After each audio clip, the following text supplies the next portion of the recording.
All right, hello everyone, and peace of Christ to all of you. Today, our topic about coronavirus, and sound like it's getting worse. But for me, I have one topic always to speak about, even though we will talk about coronavirus. We heard in the news that Saudi Arabia they suspended any visas to visit the Kaaba and Mecca and Al Medina, which mean both city which is considered as holy. So people like us, a human, cannot visit them because this is a supremacist cult. Believe that Muslims are clean and non-Muslims are filthy, dirty. Uh, Now it's very normal. I mean, a place where a lot of people go there to get infected. That's not really a big deal. But according to Islam, according to Muhammad, that that is impossible. If we go to the Muhammad, what I like about Muhammad that he is a guy, he is the kind who cannot keep his mouth shut, and the more he talk, the more he do the his poo poo, so he talk a lot, and uh, the more he talk, the more he do it.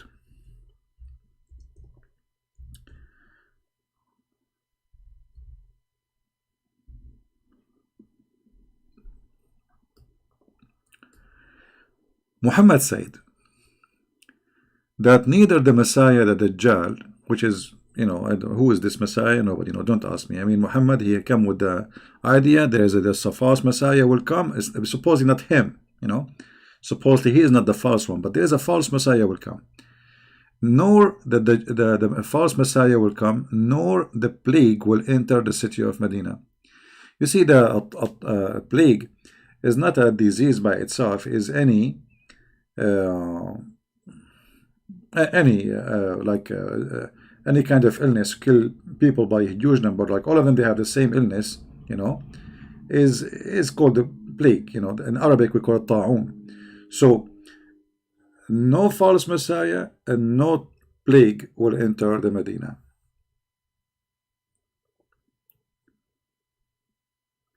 In different hadith, Muhammad, he claimed that the angels are not going to allow that. There are at the approaches of Medina angels, so that plague and Dajjal shall not penetrate into it. As you see. Now, this hadith is enough alone to prove to you that Muhammad is a fraud. Forget about all the debate between Muslims and Christians, etc. As you see, this is a very authentic hadith. This is Sahih Muslim. We can show it to you from Sahih al-Bukhari.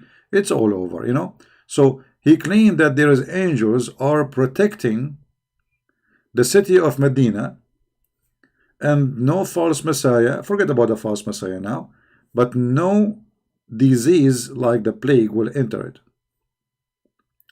However, I'm not going to wait until Corona. Actually, I showed you before, according to the United Nations official website, that the first time Corona has appeared, it was in Saudi Arabia, and the Corona like have different, let us say, numbers. But it's the same, but the same virus, but it's like, let us say, it is developing itself. Uh,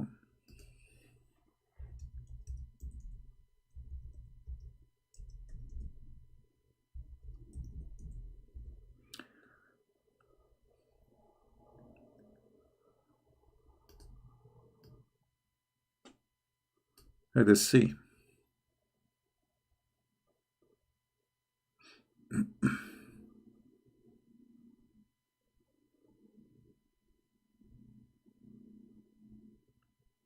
I showed you the link anyway before I showed you the website.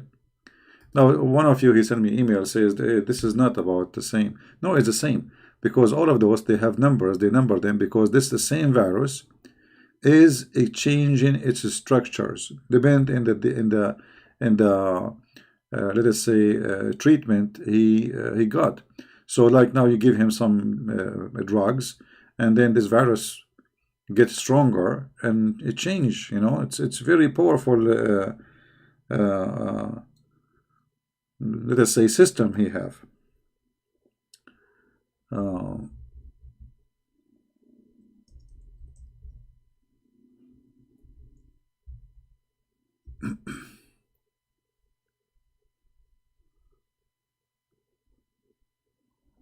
let us see.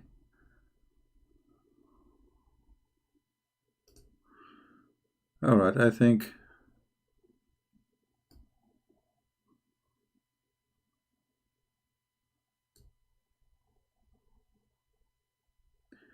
Yeah, you see here, this is the World Health Organization. This is United Nation. This is United Nation. You see here, they call it coronavirus, MERS, because simply this is Middle East coronavirus. First time appear, it was in Saudi Arabia, 2000. In the I think 1912. I think, yeah, in the year 12. So, and they have about 2,102 cases. All right, 780 of them died. I mean, how come nobody speak about this, you know? I mean, this is a huge number. 780 people died. And the rate of death is 37.1%. That's mean it is way higher than the coronavirus which we have in China right now. 31%. Do you see it?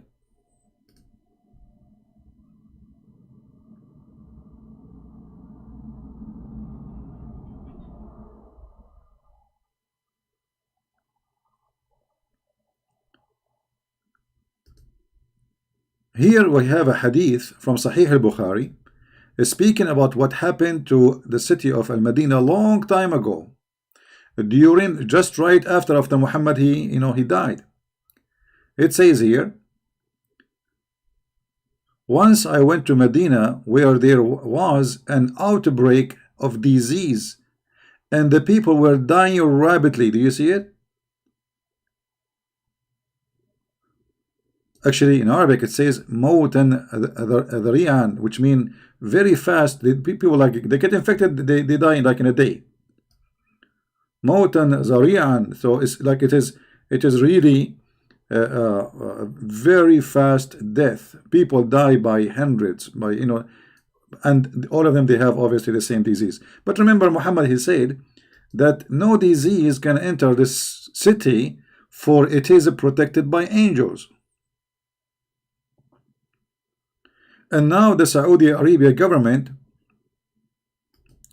they shut down all visas and visit from abroad to the Kaaba and to Mecca and Al-Madinah.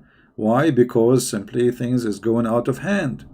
And if you Muslim believe that what Muhammad said, that angels are protecting Al-Madinah, then you should not worry about Al-Madinah. At least you should give visas to people and go and visit Al-Madinah, because as you see, angels are protecting it there.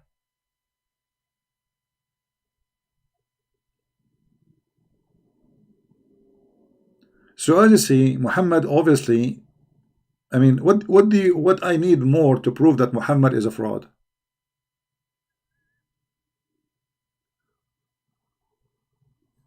Don't use bad language in the chat, otherwise we will block your name, please. Anyone use the F word, we will block you. Anyone use bad language, we are here to speak about religion, and we are a Christian. If you have a filthy mouth, take a hike.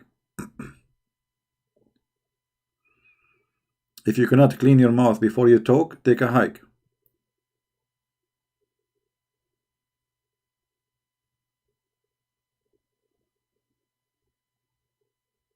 All right. So as you see, I mean, the case is over. Islam proven to be false. Muhammad proven to be a false person. Muhammad is making a statement which is not true. And either you accept that Muhammad is a prophet, but yet he lie, claiming that God told him. Remember, he is not guessing. He is speaking about what? About the city of Medina protected by angels. So who is the one who gave the order to the angels? Obviously not Muhammad, it's Allah, right? So how Muhammad learned about this? From Allah. So if Allah truly is a God for Muhammad, and Muhammad he received this information from Allah, obviously Allah is making fun of Muhammad. He's shaitan, he's Satan,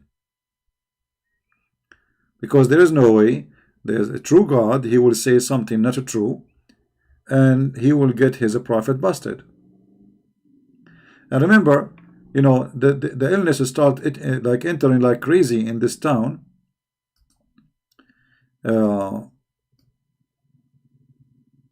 Right in the time of Muhammad. I mean, the guy, he was maybe still alive, or maybe right after he died.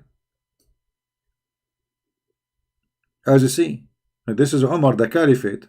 Umar is one of the companions of the Prophet. So if this is happening, it's going to happen either by the end of the life of Muhammad, or by, you know, when Umar was maybe the caliphate.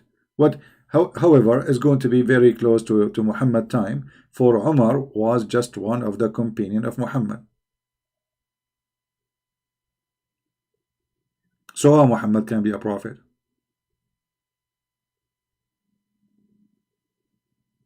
If I say to you that you know, my city, I am a prophet, my city will never enter it. If you enter my house, you are safe, no disease can enter here. And then after that, disease enter. So isn't it clear proof that I am not a true prophet?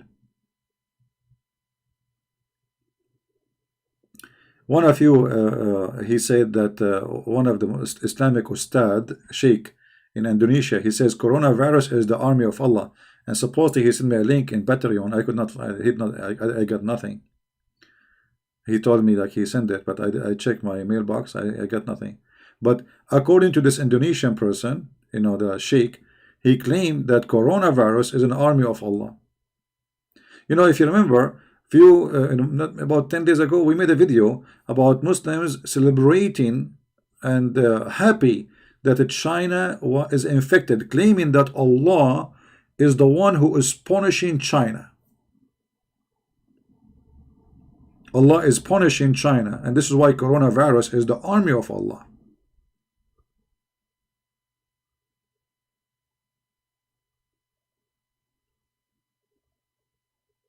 Right?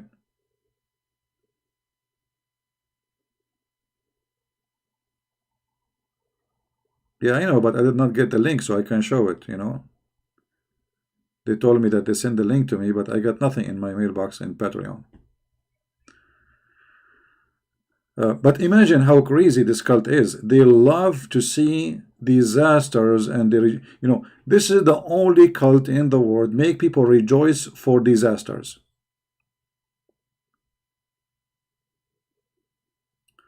I remember when tsunami happened. At that time, I used to use Paltalk, chat program.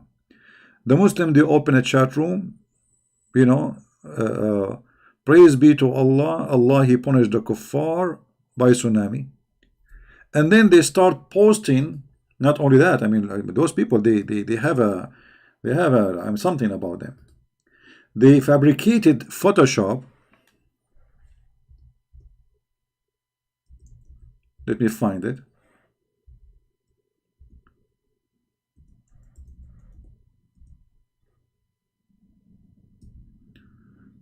I will find it for you. Here we go. Look at this. They fabricated Photoshop, claiming that the glorious name of Allah appeared in the wave of tsunami. But at that time, they thought that this is hitting Sri Lanka. They don't know that it hit Indonesia. Allahu Akbar, brother. Allahu Akbar. They heard the news, Australian tourists die, etc. So they start celebrating, you know, and they did the Photoshop, and look, this is supposedly, this is Allah. How this is Allah come with them? This is Allah. But then later they find that the tsunami, the majority of people who died, as you see even in the picture, there's a mosque. If you look in the picture here, there's a mosque in the middle. And the Muslim at that, after the tsunami, after the disaster happened, when they found that they are stupid, they are just celebrating the death of Muslims, and then they start posting those pictures. Subhanallah, you see, brother, the mosque is the only place is not destroyed, because the mosque is built from concrete, the rest are poor houses. This is the money of Saudi Arabia. I mean, how tsunami will destroy a house from concrete? Tsunami is just a wave, will bring all the mud, whatever, etc. This is a house from concrete. If your house is made from wood, etc., will be drifted. But this is showing you the madness and the ugliness of this cult, where people, their heart became evil, celebrating the death of nations just because they are from different religion. This is exactly what happened in 9/11. They start dancing in the street, giving candies for people who walk in the street, because today is a victory day. 3,000 Americans get killed. And you can search the videos in YouTube, you will find it. Tsunami is the same. So they start celebrating Allahu Akbar, Allah, He punished the kuffar, etc. May Allah destroy them all. This is what they pray. And the Islamic prayer, by the way, in the mosque is about cursing, asking people to be burned, to be killed. There's a famous prayer that Muhammadan they repeat in the mosque when they are angry from somebody. May Allah freeze the blood in his nerve, in his vein. May Allah stop his mouth from breathing. I mean, look at that. This is a prayer, and everybody behind the sheikh, you say Ameen. It is absolutely a satanic cult. And this is exactly what happened. Let me search for just 2 weeks ago, when we start hearing the news about this. The Muslim, they posted thousands of posts that Allah punishing China by corona.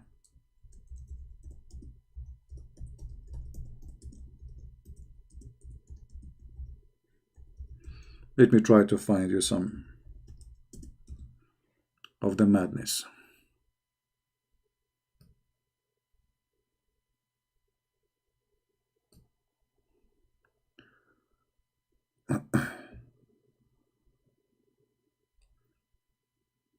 Actually, you can do the same. You can watch videos. This is a video memory TV where supposedly this person, I don't know who's he, maybe Sheikh, I'm not sure.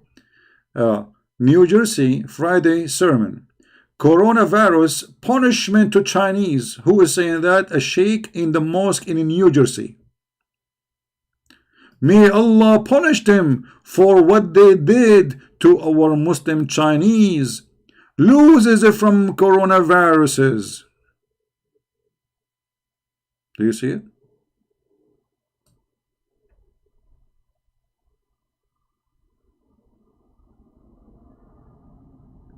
Such as a coronavirus outbreak is a punishment visited by Allah upon the epidemic in China.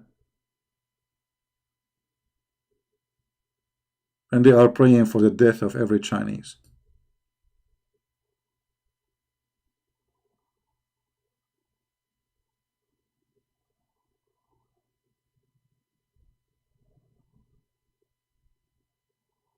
This is how evil this cult is.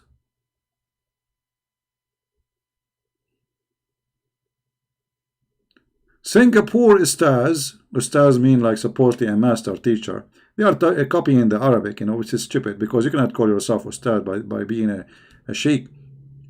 Says coronavirus is Allah punishment against the Chinese for oppressing Muslims. You see it? All of those. Look how many. I mean, there's endless posts. Like, we can keep going forever. Okay, now coronavirus is coming to Mecca, coming to Saudi Arabia. Actually, coronavirus came first of all came to Mecca before anyone else. And here we go. This is United Nation. This is United Nation showing you that this has really happened. First time happened was in Saudi Arabia. During the Hajj time. Nobody celebrate death unless he is sick. You see, when I hear that a disaster happened in a Muslim country, I don't dance for it. That is a shame. Those are people, they are human, they have a family, they have people who cry for them. They are not bugs. Islam make you believe that if you are not a Muslim, everyone else is a bug.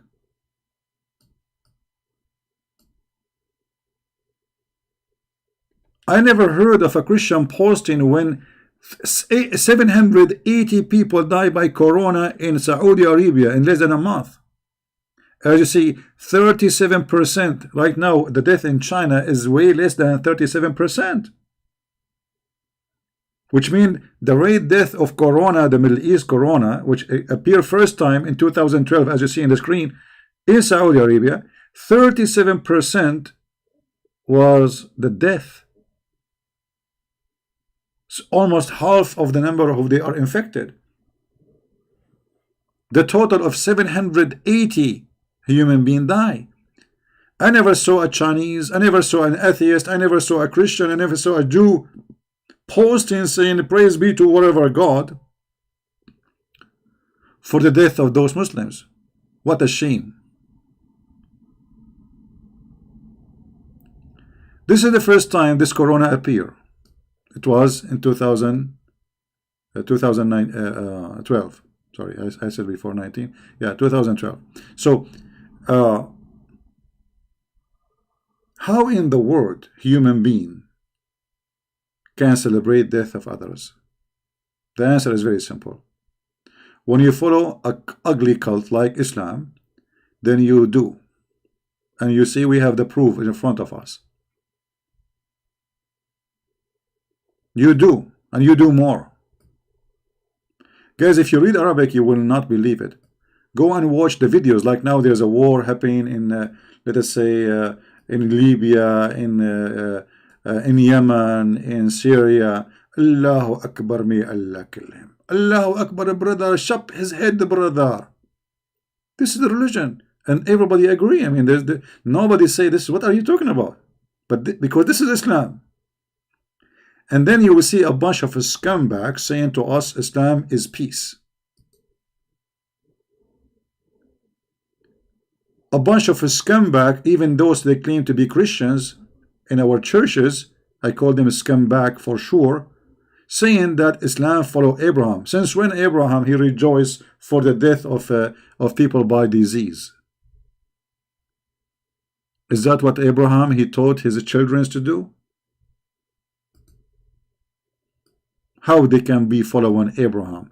The Messiah in the Bible says, if you are, and he was speaking to the Jews, not to people who have nothing to do with Abraham. If you are of Abraham, you do the work of your father.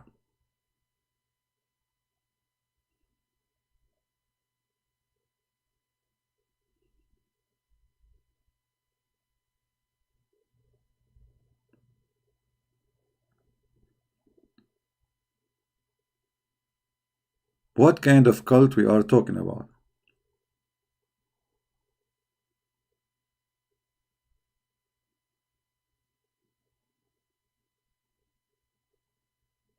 By the way, I just received a post in Facebook, somebody posting in Facebook that he decided to leave Islam. This guy, he called me before.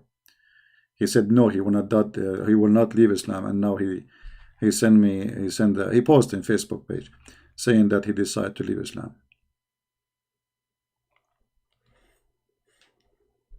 And guess what? Now coronavirus is spreading in Iran, spreading in Kuwait, in Qatar, in Bahrain, in Emirat, everywhere. Who is the one who will save the Muslims? The Muslim scientist? Who is exactly you Muslims will save you? When you are going to use the drugs now to fight coronavirus, this drug is made where?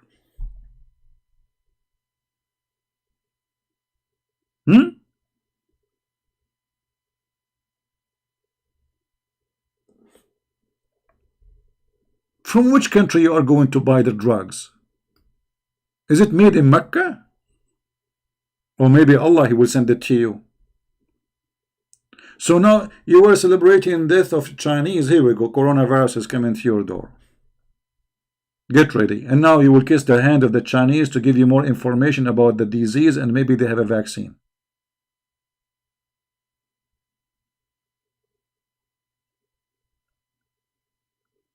Or you will call the Israeli scientist. The funny, the Prince of Emirat and the Kuwait, they invited very famous doctors from around the world. You know, money, a lot of money. You know, like okay, bring him. Bring him. We will pay him $1 million a day. Just bring him, okay? Whatever he is, you know. Famous doctors, but none of them is an Arab. And those are like scientists, not just doctors. I mean, like those are, because today you do not need a doctor really to fight the virus. You need somebody, you know, he's a pharmacist. He can, you know, he can do his own experiment and find a way to stop the disease. Because doctors, they just use what those who do work in the pharmacy business, let us say, scientists, what they make. Doctors, they don't make drugs. We know what the disease is, so we do not need a doctor really to tell us what it is.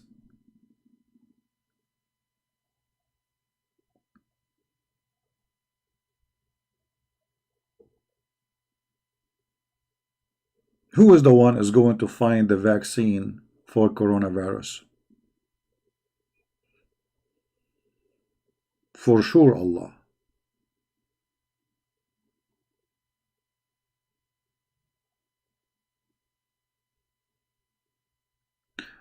And here I want to remind people about this virus. Actually, you see, this virus, you know, we don't want to be the same as Muslims rejoicing for death. For sure, we cannot rejoice for death of any children, women, men, old, young, dying. I mean, this is ugly, but it is important to remember that life which is given to you can be taken from you in a second.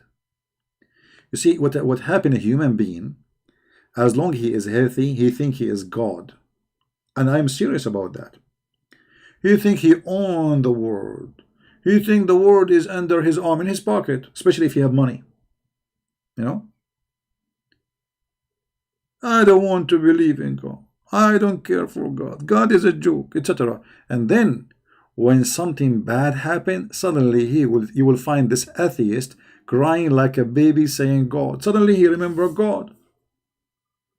You see, the best time a human being here remember God is when he is dying.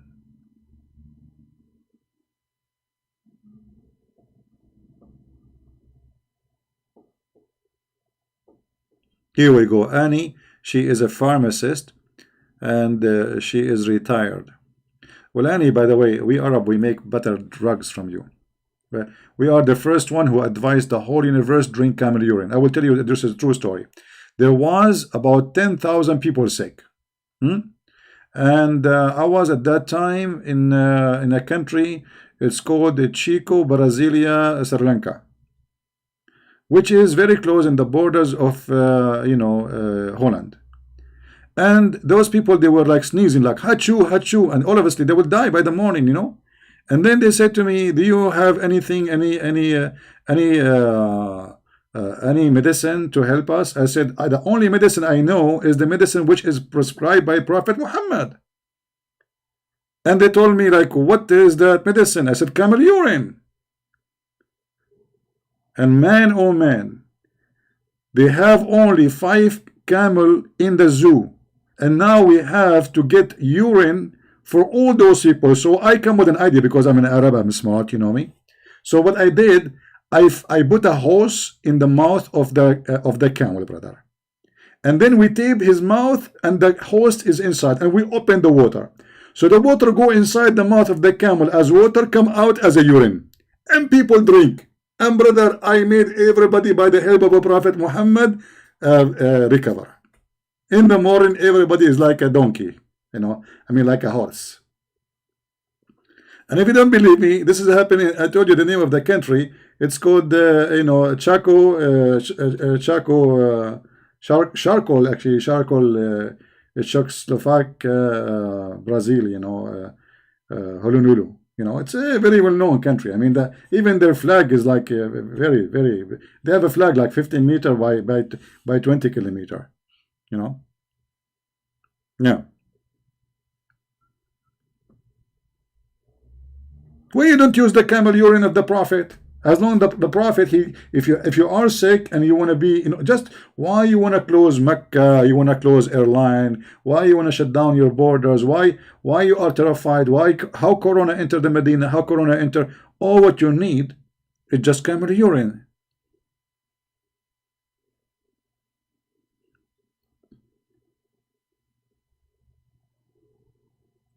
Hmm?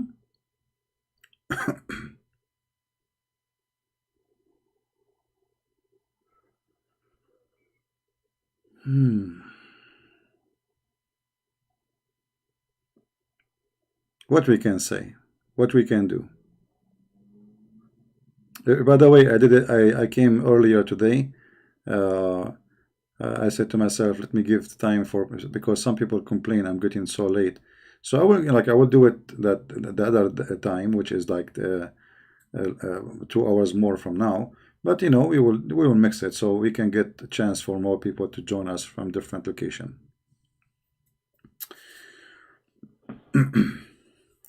Iran VIP infected Saudi house pilgrimage from Israel. Okay, hold on. Do you know that even the health minister of Iran, I think, like he's an official, I don't know what his job, he got sick with coronavirus. I mean, it's really horrible.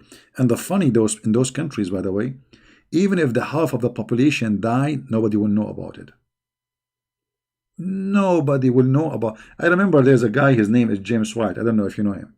James White is a guy who lost his hair from reading too much. But he read too much, but he know nothing about Islam, about the Middle East. And yet he wanna open his mouth and when he teach about the Middle East. So when he speak about the Middle East, he do poo poo.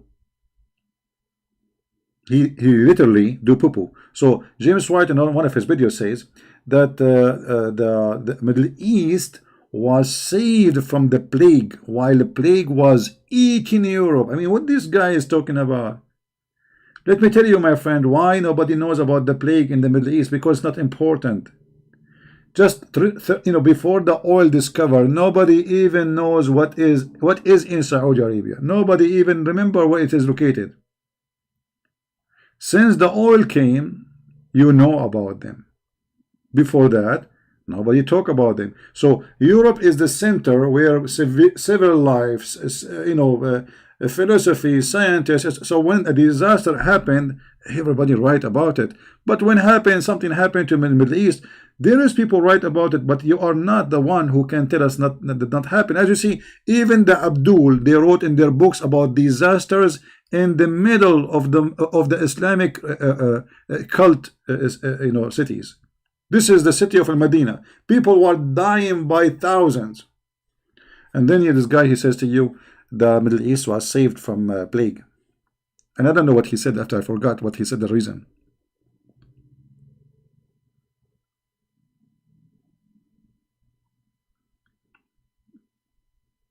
This is why it's very important, before you put a trust in somebody you want to listen to, you have to be sure that he is not making poo-poo, because there's many people, they claim to be ministers, they have a PhD, doctor, Dr. James White. I mean, what do you want more?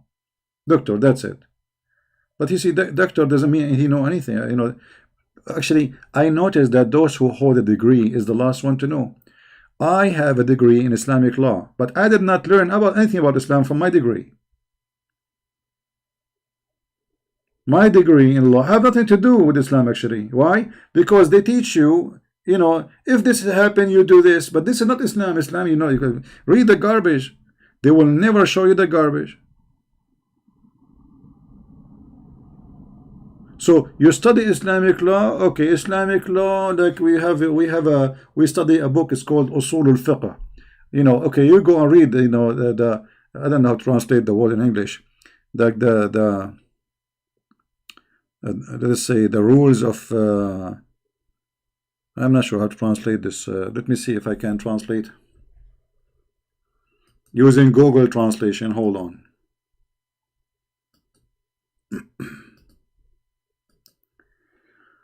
Google Translate.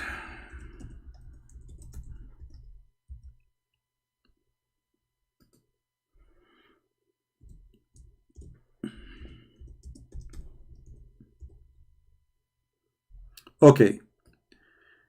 I know this is what it came in the screen. I don't know if that will be accurate. أصول الفقه.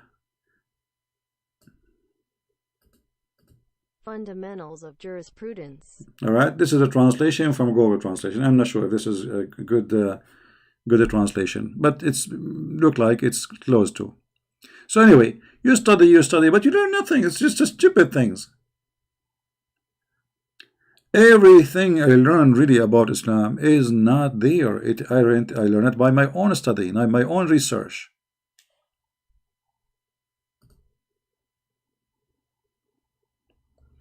How about Ravi? I don't know Ravi, my friend. I'm not talking about Ravi. I'm talking about a guy. He say something about Islam. He do poo-poo. James White, he said once, anyone who say Islam as all is ISIS, he is lying. Islam is ISIS. Actually, the true Islam is ISIS. So this guy, he's proven to me that he's an idiot when it's come to speak about Islam.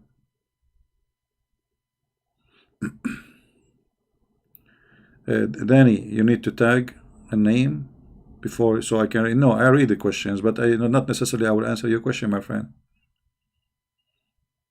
Anyway, what is your question, Danny?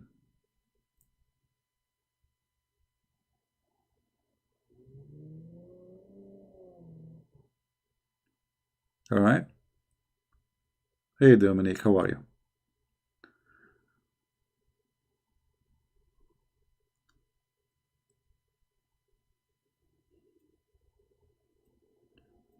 I don't care, who you like who. For me, what I care for, if a person speaks the truth about Islam, then he is right. If not, we have to either correct him. If he's stubborn, we will give him a spank. As simple as that. You know what I mean? If you claim to have knowledge, you see, if you don't have knowledge, why you open your mouth? Why you say things which are not true? And you are deceiving the Christians. So when you say Islam is not ISIS and yet you are a Christian minister, you are lying. Because there's no way you have a PhD, which means you are a person of you learn in how to research. And you debate many Muslims before, and you do not know that the true Islam is ISIS. Isn't it Muhammad? He says, I've been ordered to fight and kill all mankind until they convert to Islam. So is Muhammad ISIS or not? So how you say the one who says Islam is ISIS is a liar? You see, when he's saying that, the Muslim, they use it against us. Because he's a very well-known Christian minister. I say, look, here we go. They use his video to promote lies. Is that Muhammad or this is the neighbor? He been ordered to fight all mankind, kill them all, unless they convert to Islam.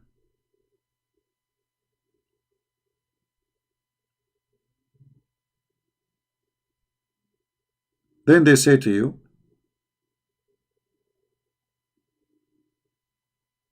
that ISIS is not Islam.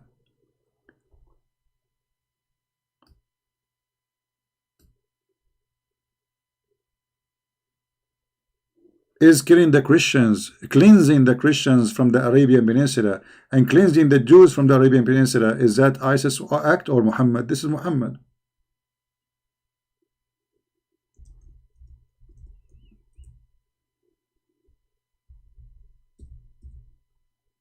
Is that Muhammad words? The messenger said, if I live, if Allah wills, I will expel the Jews and the Christians from the Arabian Peninsula. How he will expel them? By the sword. Kill whoever he can kill, and the rest they will run away. And then they say to you, you will get someone claim to be a Christian minister, that Islam is not ISIS. And by the way, if you are a person who is politically correct, you get more support, because the truth hurt. And these days, everybody is doing business. Nobody want to share the truth, because sharing the truth can cost you your life. I mean, it's dangerous.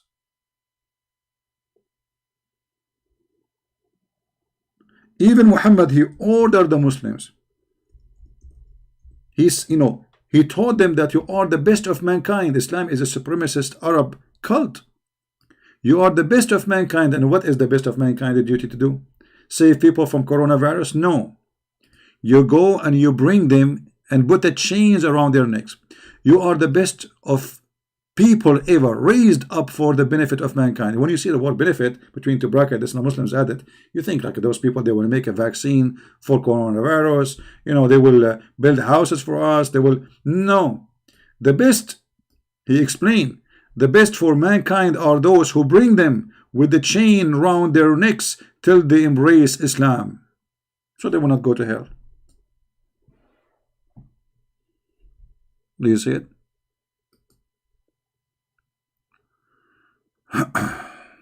I am an ex-Christian. Muhammad Michael, I think you are the Mother Teresa. You used to be the Mother Teresa, and I will not be surprised that if you claim to be the Pope. However, how about you give me a call, Muhammad Michael? Let us see, and so everybody will be laughing at you. Aren't you claiming to be an ex-Christian, Muhammad Michael? Here we go. I will open my Skype just for you. Do you dare to call me? And in 2 minutes, people, they will be dying laughing at you lying. Hello? Do you dare? Maybe you can make me Muslim too. Maybe you can make me ex-Christian. I open my Skype for you. Do you dare?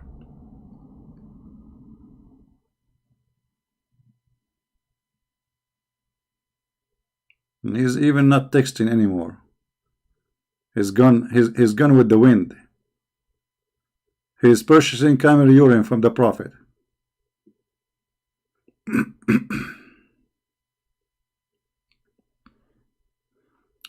Muhammad, fiction or fact? Doesn't matter, my friend. If he's fiction or fact, that will not change anything. I don't focus on those things. I focus in getting Islam busted. You know what I mean? Focus in the head of the snake. And as you see, the second I challenge them, they die. Focus always in the head of the snake.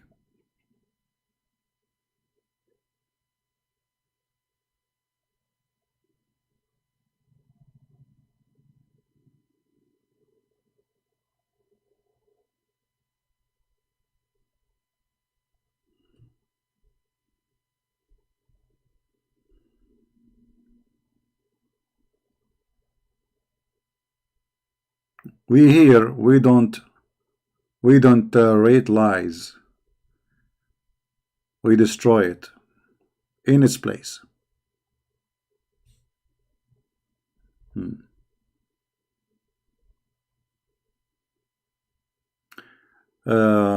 Someone from this, okay, yeah, he claimed that, okay. You see, I will tell you a story. I wish at that time I have a recording program to record it, because you would die laughing. A guy in a chat room, the Muslim, they invited a lot of people. Chat room, kind of like Paltalk, they have a paid chat room. It can fit up to 1,000. Imagine 1,000. You see, at that time 1,000 is like now. Like now we have 581, and we are not like, not really busy, because I'm not coming in the time I used to come.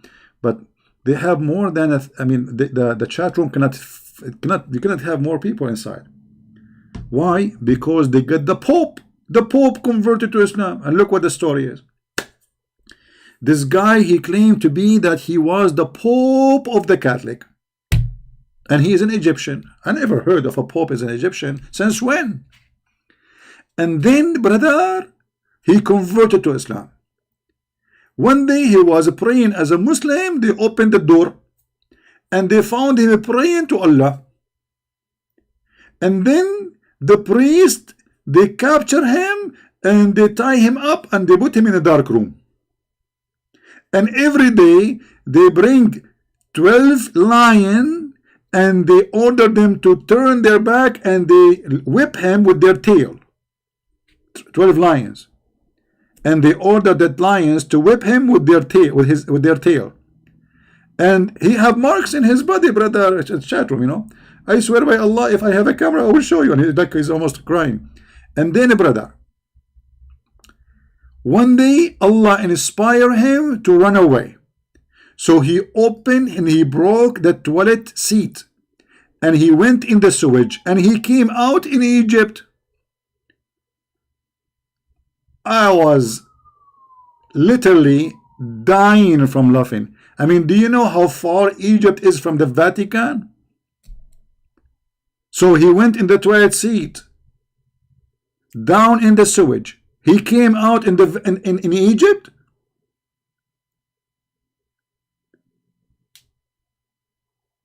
I mean, look like there is a sewage connected directly. All excuse my language, look like all the shit of the Pope is imported to this guy in Egypt. And the Muslim in the chat, Allahu Akbar, brother. Allahu Akbar. May Allah bless you, brother. We are sorry for your suffering, brother. I mean, nobody noticed that this guy is a fraud.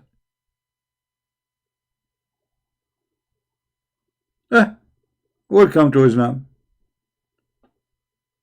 Right?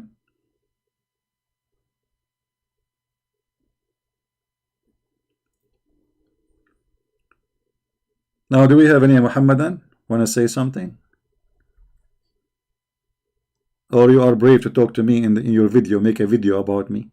Christian Prince getting busted.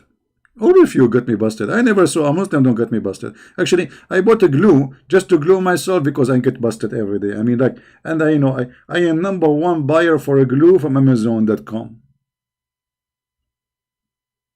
Actually, if you see me, you will not recognize me no more because, like, I don't know how to glue things together, brother.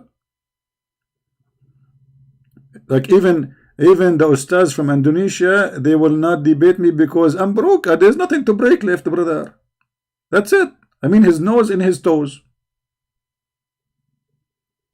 There's nothing left of him.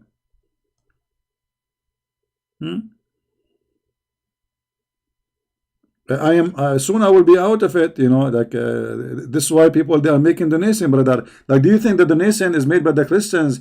Can I spend it for something useful? No, I'm buying glue, brother. I buy glue. I go to home, like in Home Depot, they knew me. They say that the guy who buy glue. I go to Walmart, they say, okay, the guy who buy glue. You know. Even I wanted to find a wife to get married from, and then I don't know how she said, "Are you the glue guy?" How in the world she found out? I don't even have a picture in the profile. Unbelievable.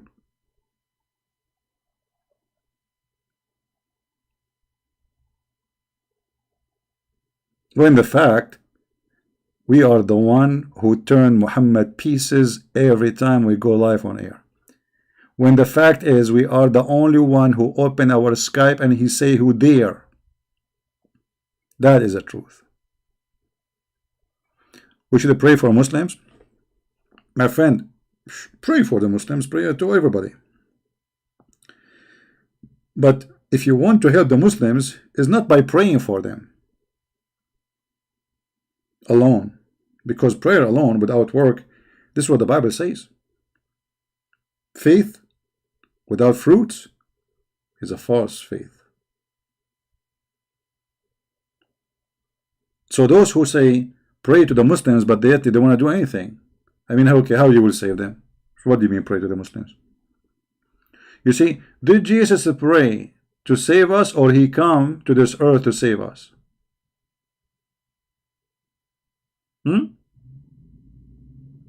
He come to this earth, he talked to us, he preached, he teach, he did miracles, all of this to save us.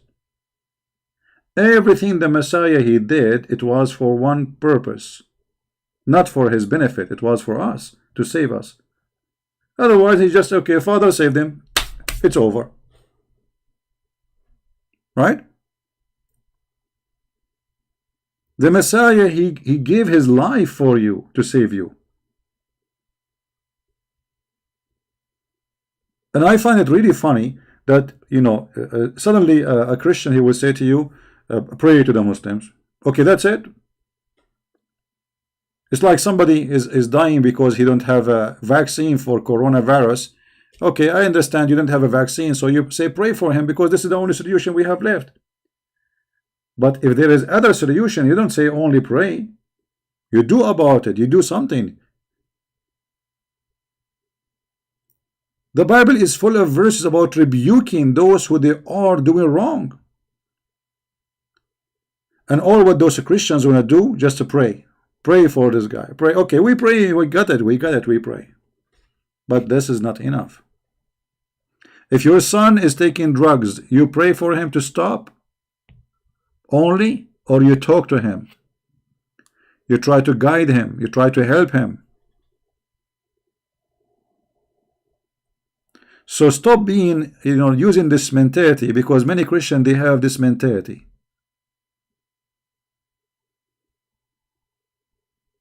They think Christianity is just about praying for others.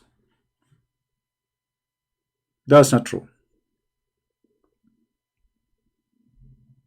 It's like saying somebody, he is dying from hunger and you pray to God to feed him. You feed him.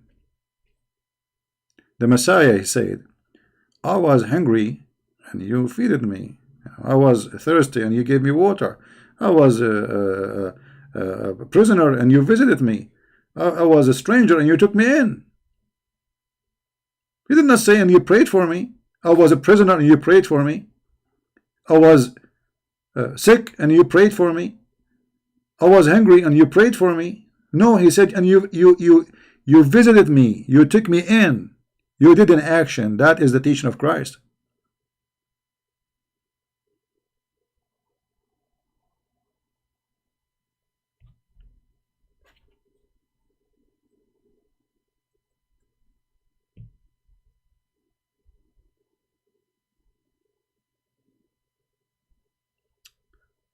Do we have any Muhammadan want to say anything?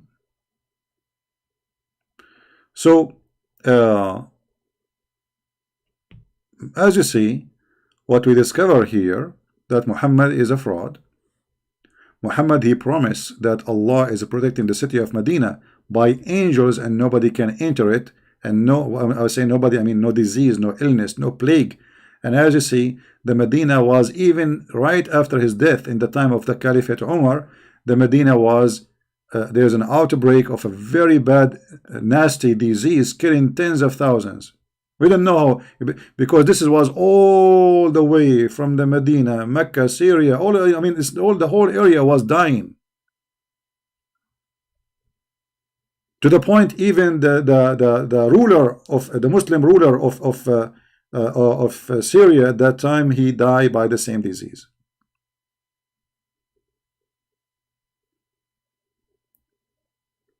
And then when we have a virus like this corona, and instead of Muslims, showing some support for a human being, you are a human being. Forget about your religion now.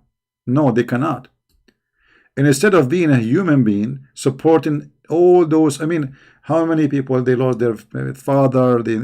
Maybe they don't have anyone to feed them now. Nobody to take care of them. I mean, maybe he is the only one. He is responsible for the family. What we do, instead of feeling sorry for them, we celebrate events to tsunami. We make thousands and millions of posts in YouTube, in channels, sheikhs talking that they believe that Allah is the one who punishes China by sending coronavirus. But there's a lot of Muslims in China too, you idiot. And now China is coming to your door. It's all over Iran. It's all over Kuwait, Bahrain, Saudi Arabia. It's all, and in the Middle East. This is something about Middle Eastern countries and government. In the Middle East, if there is if there is like 1,000 people die, they will say half one. Do you remember once I made a video about those who die in the Hajj? They walk in the top of each other.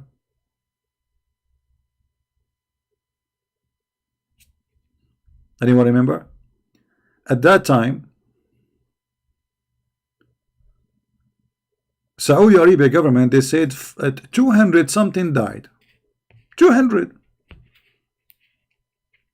I made a video, I says, Well, if the Saudi are saying whatever like number, it's going to be maybe 4 or 5 times. It's going to be maybe 2,000, etc. I don't know really what's happening there. And later we found that more than 5,700 died. Yet they say 200 people. 5,000 people, 5,700 people died, and you say 200. How the 5,700 became 200? And remember, those are many of them. They are foreigners. They have to be sent to their country, which means you cannot hide it. They are not like local. We can just bury them and nobody will know. So when they say to you, we have 10 people die from corona, that means they have maybe you know, 1,000. That's in the Middle East.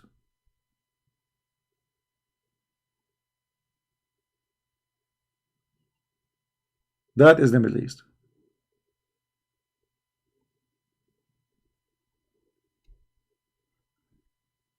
The one who's asking Muhammad why he walked away from Jesus, my friend, those are liars.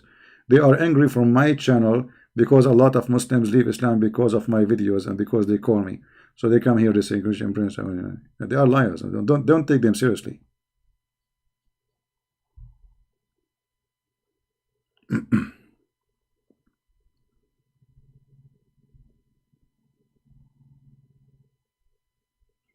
And right now, actually, I'm thinking to apply for a visa to go to Saudi Arabia, and I will start a farm, you know, for camel urine, because this is the time for camel urine. That's it. We have a solution.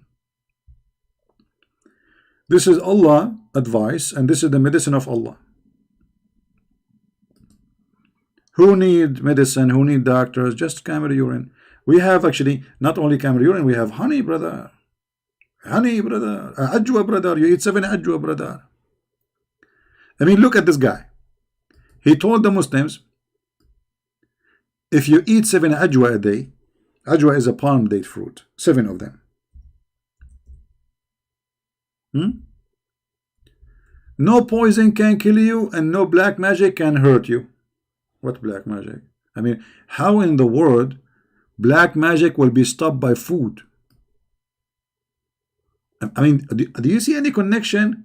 Like a black magic, in order to be stopped by a food, it have to be something we eat too. If a black magic is true,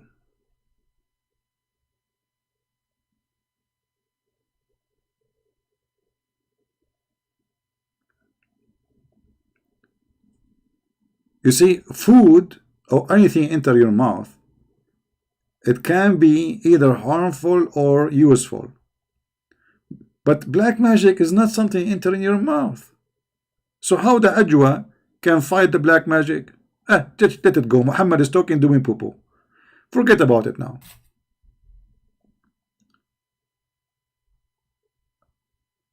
But how ajwa, if you eat 7 of them, no poison can affect you? Who's a Muslim who try that? You know, the Muslim, they say, the Bible says that no poison can kill the Christians. There's no way that the Bible is saying that, as you understand, because Jesus himself, he was killed in Christianity. Jesus himself was killed, the Lord of the Christians. So obviously the verse is not what you are trying to say. The poison is that nobody, Jesus, he said, they can kill your, you know, they don't be afraid of those who destroy the body. Be aware of those, or afraid of those who destroy the soul or the spirit. So for us as Christians, no poison can kill us, which means no poison of the devil, poison of Islam, poison of cults, poison of the world can kill us, because our eternal life is guaranteed by believing in the Messiah. Because the poison is you poisoning your head, believing in the virgins, private parts, gold and silver in heaven. You know, you Muslim, you made God a pimp house, you know, his house. But as you see, Allah Apostle said, if you eat 7 ajwa a day, every morning, you will not be affected by poison and magic. And guess what? Muhammad himself was affected by both, and he died by poison, not only affected. According to Muslims, Muhammad was affected by magic, and to the point he was not, you know, he imagined himself having sex but in fact he was doing laundry. And Muhammad, he died by poison, as Aisha reported. So look at the fraud. He taught us with the medicine, but yet himself he infected by both, and he died by poison.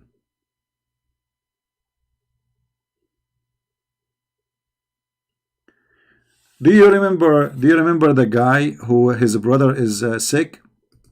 Who remember the hadith?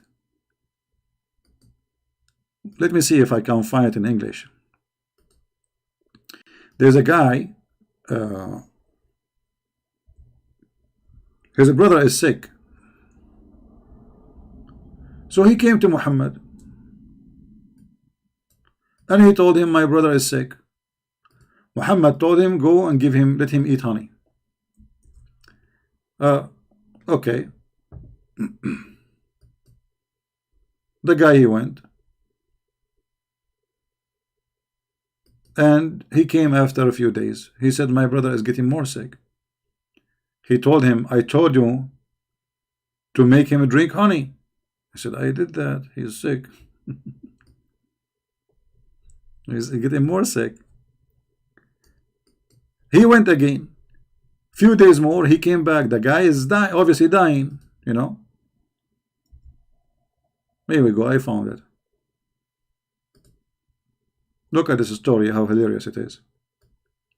A man came to the Prophet and said, my brother has got loose motion. Not loose motion. The Prophet said, let him drink honey. The man again came and said, I made him drink honey, but that made it worse. The Prophet has said the truth. The Prophet said, Allah has said the truth, and the belief if your brother has told a lie. Have you ever heard of such a doctor?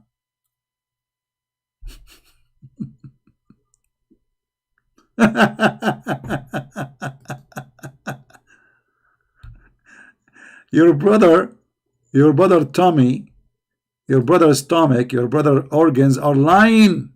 Allah told the truth, which means he claimed that the honey medicine is coming from Allah. Allah told him to give you honey. In different hadith, by the way, they say that the story is longer, and they say that this guy, he recovered. Look at this. It says here, a person came to Allah, Apostle told him that his brother balls were loose. Thereupon the Messenger of Allah said, give him honey. So he gave him honey, and then he came and said, I gave him honey, but it was only made his balls more loose. He said this 3 times. 3 times. Which means he came 3 times. He came already 3 times to Muhammad, saying to him that the guy is getting more worse. And then he came in the 4th time, 4th visit. And the Holy Prophet said to him, give him honey. He said, I gave him honey, but it has only made him go worse. Whereupon this, Allah Messenger said, Allah has spoken the truth, and your brother boys, they are wrong. So he made him drink honey, and he was recovered, brother.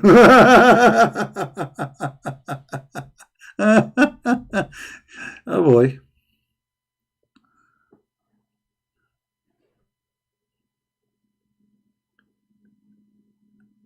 Don't go to a Muslim doctor. He will say to you that your stomach is wrong.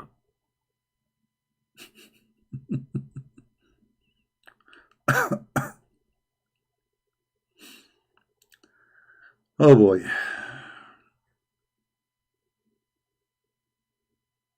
That's science. First time he's not working. Second time is not working. Third time not working. 4th time not working. But at the end it worked, brother. It says here he recovered, brother. Can you deny it says that? We do not know if, you see, in different hadith, it doesn't say that. I think this is addition. Because if you look in the Arabic, it says here, this is the conversation of your prophet. Your prophet never say, فَسَقَاهُ فَبَرَى. This is something addition. From here to here, this is the statement about Muhammad. That's it. The rest is addition by Muslims.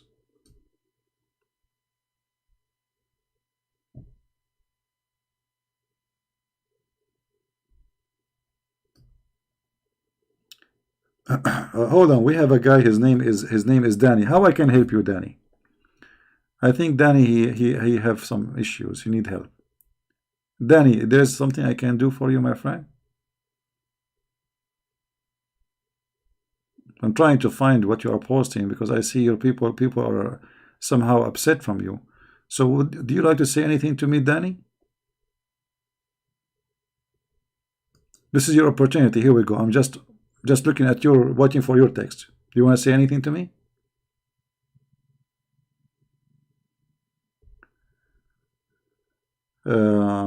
Corona can be healed if you have agreed with Allah.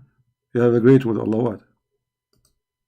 So how Allah did not heal Muhammad? He died by poison like a rat. Bible said that we have been chosen before the world made. This our destiny. If we are born, no. You see, God, He knew who is the one who is going to be choosing Him, which means we are chosen for we choose Him. That's why the Messiah said, not everyone says to me, Lord, Lord, will enter the kingdom of my Father, but the one who do His will. So, do God have a knowledge? He do. But who is the one who made decision to do the will of God? It's us. So, we are chosen for He knew us. The Messiah, He says, I know my sheep and my sheep, they know me. So if you want to speak about Christianity as the Christians believe, not as your fantasy is. You can go right now to the bedroom, close your eyes, and imagine Christ saying that. That's mean we are, we are not Christian. Really, He made us. That's it. Before He created us, no Christian believe in that. This is why the Messiah said, "Not everyone says to me, Lord, Lord." Here we go. The other Christians by name say, Lord, Lord, by name, but they don't do the will of God. They will go to hell. Not everyone, but the one who do His will. So what is the requirement? Is to do the will of God. That is you doing the will of God. So don't make up stories and try to explain things as you wish. I thought you said I don't say anything about Islam from myself. Only read your scholar. So you are saying scholars add words? Are you a joke? Okay, hold on. This is a response to you, because you are the Muslims. I will give you an example. We have a guy. His name is Fifi. I was reading a hadith. I said Imam Murrah. He said there is no Imam in Islam. His name is Murrah. There is no Islam in Murrah. And then a bunch of Abdul like you, and you are one of them, come here and you post, there is no one in Islam named Murrah. We never heard of a scholar named Murrah. So look at you, how hypocrite you are. When I show you your scholar saying something, you yourself, you reject them. Or what I said here, this is addition by the one who report, not your God, Prophet Muhammad saying that. How I am not saying, it doesn't say that, CP. I'm saying that it's not your prophet said that. And now let us see, as long you remind me of this Murrah. Stupidity is a must. You go and watch Fifi and Susu and Mimi. He never heard of Murrah because he's a donkey. There is no Imam, his name is Murrah, brother. This is the book of Al-Bidayah and Nihaya. And the funny, I show it in the screen. I mean, I'm reading from the screen. And this, you get the idiot. And those Abdul, they believe what he's saying. Actually, I don't think even they believe. I think they agree just because he's saying whatever he's saying. He's just attacking Christian friends. This is the Al-Bidayah wa Nihaya for Ibn Kathir, volume number 1, page number 128. Does it say Murrah? No, CP. It doesn't say that, CP. Who knows Arabic? He can call me right now so we can read together.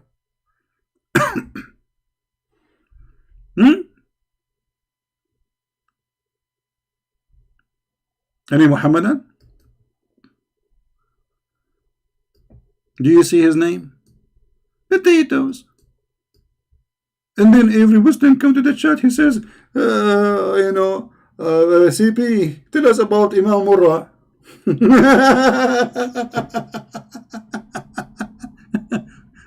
In China, and still I like the Chinese after whatever Corona, I mean, this is just a disease, can happen anywhere. They say he left as a donkey, he never came back as a horse. And this is what happened when your teacher is a donkey.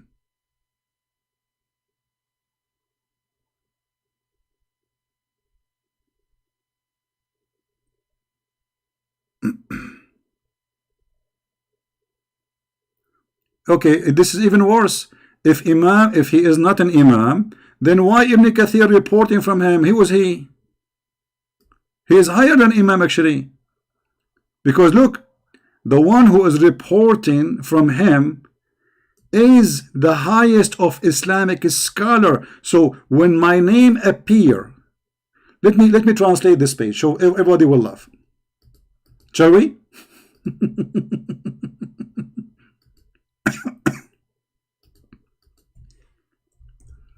When my name appear in the list, but this guy, he do not know, by the way, that this name exists. He's an idiot. He's just a joke. Let us translate to English. Why is translation is not coming? Translate to English, okay.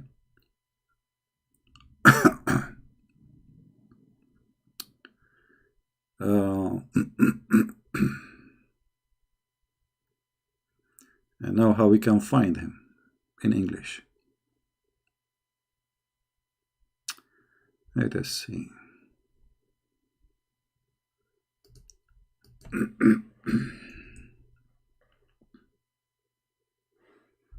Potato word.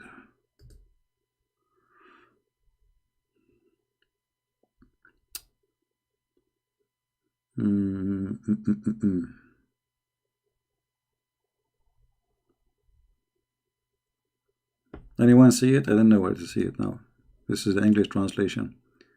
But anyway, I mean, reported by, from the Sahih, from الترمذي وقد روى الترمذي والنسائي وابن حيان في صحيحه وابن أبي حاتم في تفسيره من حديث عطاء بن السائب بن مر عن مر الهمزاني عن ابن مسعود. Ibn Mas'ud is one of the names. Allah, a prophet, he mentioned his name, that which means he is from the time of Ibn Mas'ud, from the time of the companion. And this edict, he says to us, this is not an Imam. All of those, all the Sahaba of Muhammad, actually, they are Imam for the Muslims. Because the best of Muslims is the companion of Muhammad. So if he is saying he's not an Imam, so what he is, he said he does not exist. We don't have someone in Islam like this. He never heard of the name. But I'm trying to find here where the name appear in English. Hold on. Oh boy, this page is English. It's hard to find it here now. You see, because this page is not like a normal page. Let me see if I can find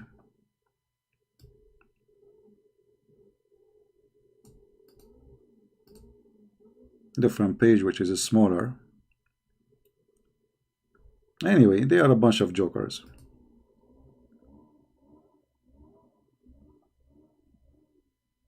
There you go. We found different page. Hold on. We will use this one. This is different book. It is Siyarul A'lam, volume number 4, page number 70. The good thing about this page that it is small, so a translation will not be make us lose where to find it. Now here we go. His name is in red.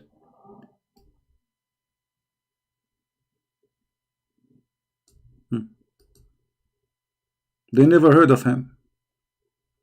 They are learning Islam from him.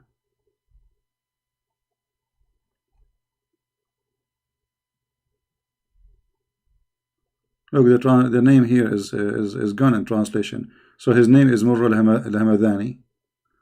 You know, we saw how he prayed, etc. Blah blah blah blah blah. He never heard of him. Because it's the, that's why they don't dare to call me. Potatoes. Spanking time. Anyway.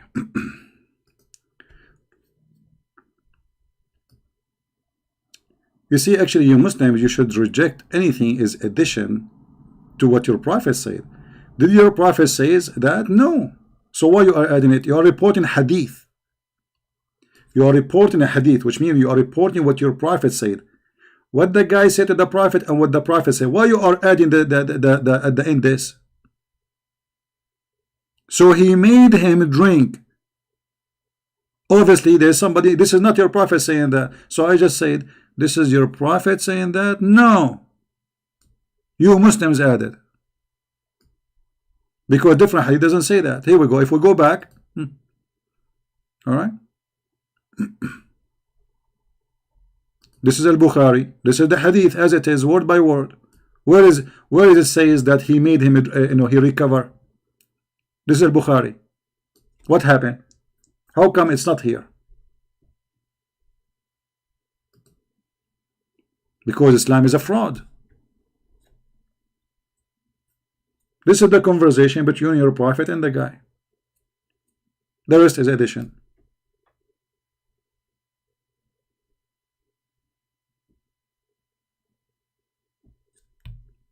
Any Muhammadan?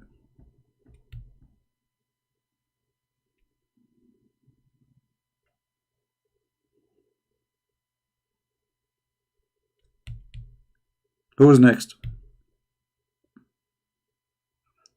And what kind of a prophet he said to the guy who is dying? He's obviously very sick. And how somebody told you I have a pain, you give him honey. I mean, that's it. So Muhammad, he claimed that he is God told him, as you see. Believing in Jesus Christ is the will of God. Jesus Christ is God himself, my friend.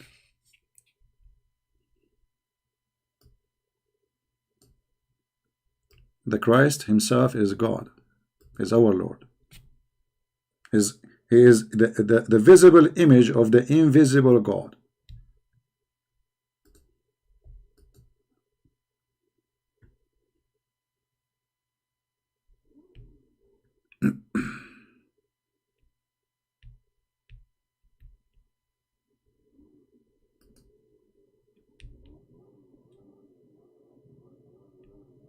Any Muhammadan?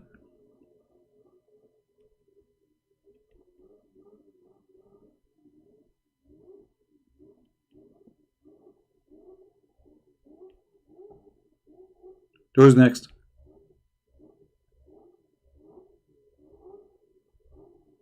And as you see here, Muhammad, he lied. He says that the disease will never enter the city of Medina. Why? Because there's angels are protecting it. And then we find that tens of thousands of people, affected in the whole area, including the Medina, and people were dying. How many of you save this reference? Any of you save it? Right? I know, but believing in him is this will, right? I don't understand what you are saying, Tom and Jerry. Your question is like a Tom and Jerry cartoon.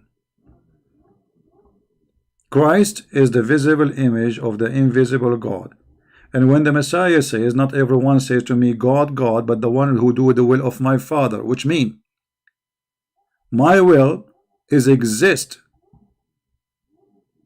Before you met me, before you saw me, your father Abraham, he saw me and he rejoiced my day. This is what he said to the Jews. He says, your father Abraham, he saw me and rejoiced my day. They said to him, how this happened? You are not even 50 years old. Why? Because they don't understand. So he said to him, before Abraham I am. So obeying the will of the Father is obeying God in heaven and God in earth. For God in earth is the visible image of the invisible God. So you are mixing things between what will? I mean, I don't know what you are talking about. Sound like a Greek argument. about who is more really chicken, the rooster or the rooster, the red rooster or the black rooster. You know, some people, they make argument just to argue, just to speak stupid, and they go in circle.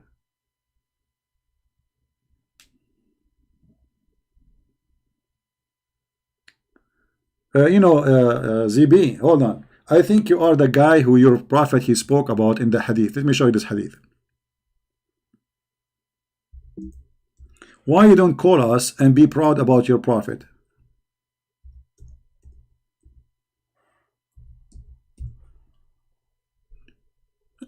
The guy who called himself ZB. Is that you? The one your prophet spoke about? I mean, look at this prophet. Either you agree that he's a fraud, or you show me one Muslim his head became a head of a donkey.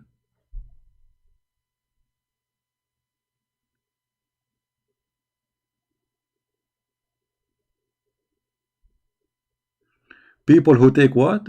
DMT drugs can contact spirit. Are those spirit evil? Tom and Jerry, get lost from here. Sorry, I have to say that all get lost. What take drugs contact spirit? Go take drugs, my friend. Obviously, you're a druggy man. Somebody he take drugs, he contact spirit. My friend, a person he take drugs, he is lost. He's high. He's stupid like you. Because obviously the question is coming from somebody taking too much drugs. So now if I take drugs, I can contact spirit.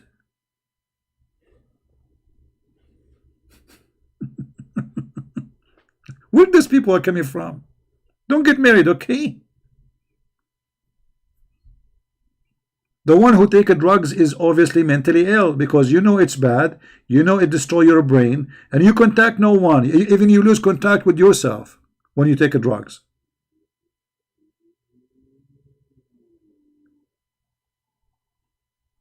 Crazy people.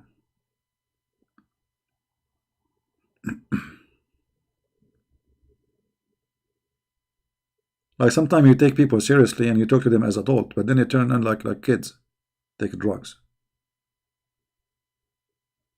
Now where is the Abdul, the guy? Who is a Muslim can show me one Muslim his head is a head of a donkey because he raised his head before the Imam?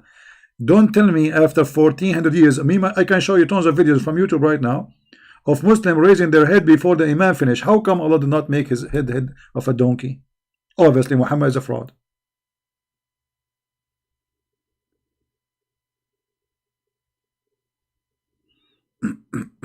Ilah mean Allah? No, Ilah is different word. Ilah, you see, people they don't I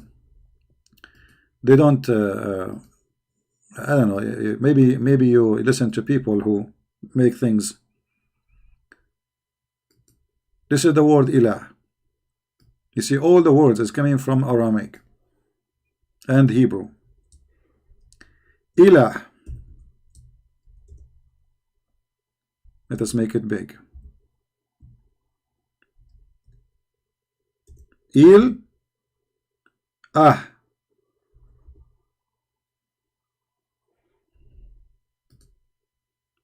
Il is God. The Ah here is like saying the God. That's a word by itself. Do you understand? Il is a word meaning God. So have nothing to do with Allah. Allah is like this. Al-Lah. Al is the older version of Il, which means in the ancient Aramaic, in the ancient Hebrew, Al was instead of Il.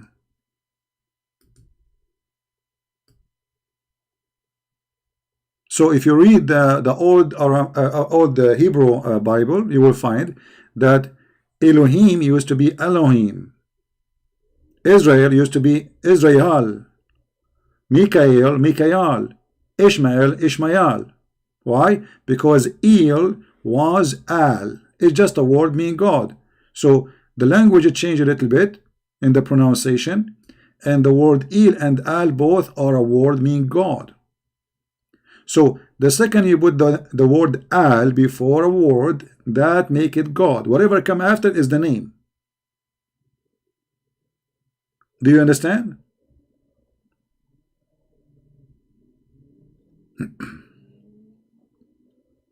Whatever come after the word Al, which is equal to God, is the name of the God. As an example, let us go to the Quran. All of us, we knew that the Arab, they worship 3 daughters of Allah. What their name? Who remember?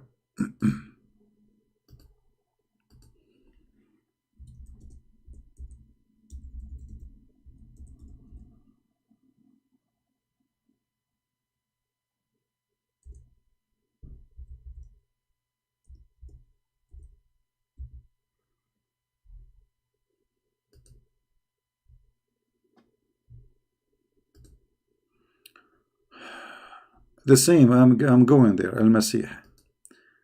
You see, in Arabic today, the word, you can add the Al as a word mean that in the Arabic today.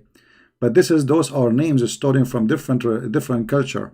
Those are not Arabic names, like Al-Masih, Allah. Those are not Arab. The Muslims don't even know what Allah means.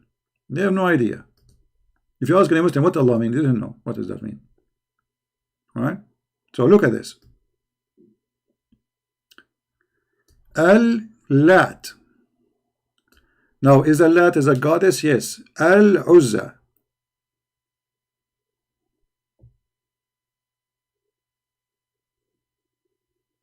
Al-Lat, Al-Uzza. God is Lat, God Al-Uzza. And the Manat, some they say that the reason they don't count it, as because it was a very, let us say, scary. So they hate it. Some they claim that Manat was responsible for the death, that the goddess of death. We don't know if this is really, to confirm. But what we knew, that Muhammad believed, by the way, that there is a goddess, and they are daughters of Allah. Actually, Muhammad, he claimed that he killed one of them. Muhammad, he claimed that he killed one of those daughters of Allah, which means he claimed that they exist, they are real.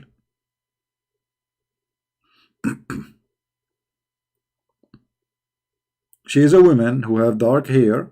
Muhammad, he sent Khalid al-Walid to kill her. First time he could not find her to kill her. He cut only at trees, and then he came back. Muhammad, he sent him back. He says, go back, you did not finish your job. If you remember the hadith, we show it many times.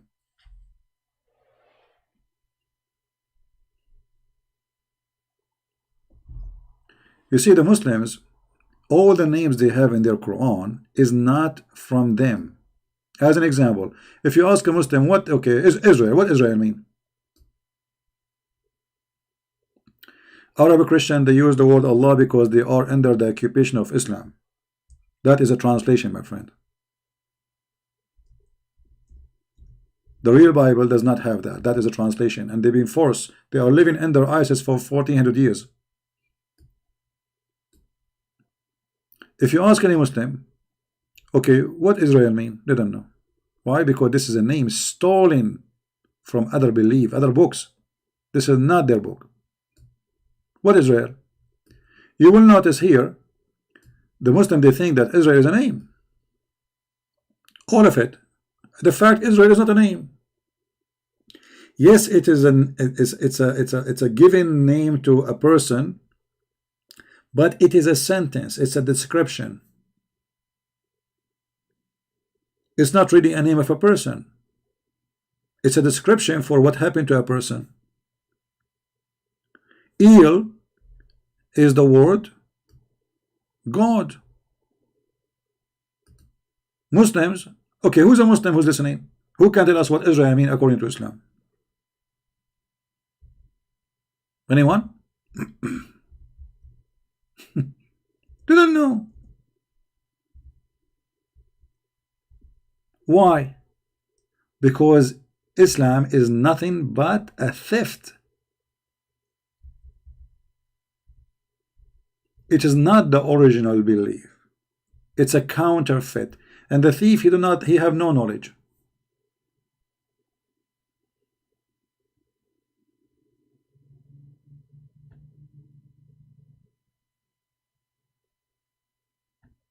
It's like, me, I claim to know mathematics, and then you ask me 6 by 6, I have no idea.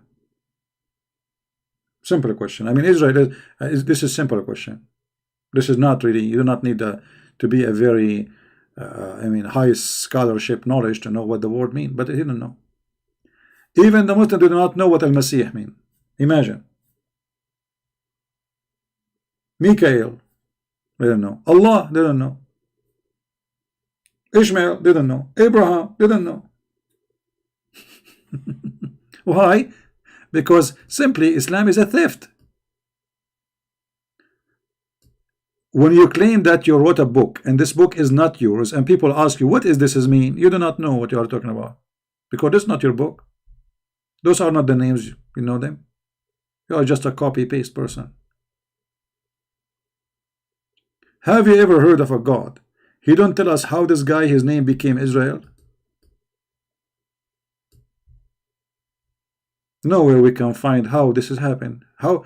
Okay, the Quran speak about a guy, his name is Jacob, and then suddenly speak about a guy, his name is Israel. Okay, who is Jacob and who is Israel?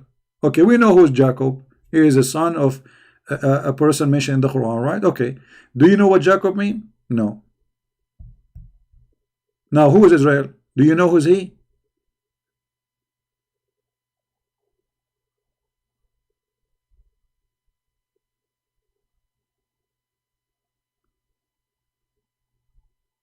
Al-Ilah. There is no I, it is E.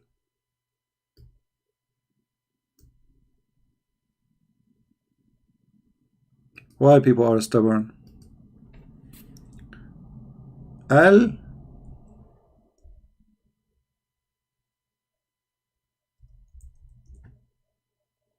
right? Ilah. They add ah, but the ah is very light, so it's not really, in the old language. So al is in Arabic now, because now we are using Arabic. Al is a word meaning now the. Ilah is God, the God.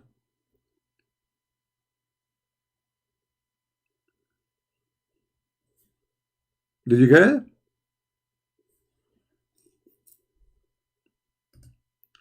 Al in Arabic today is a word meaning the. Al as a word in Hebrew and Aramaic mean God in the ancient Hebrew.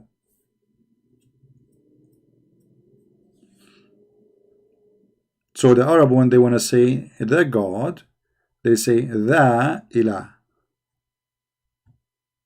which mean al ilah, which is coming from the Hebrew anyway. It's a theft in the Aramaic. Even that is a theft.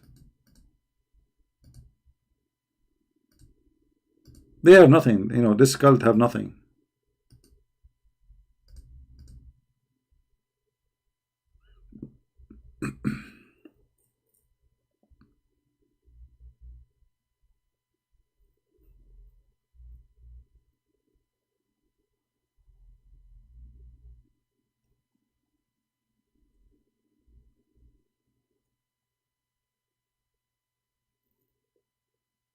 Do we have any Muslim now?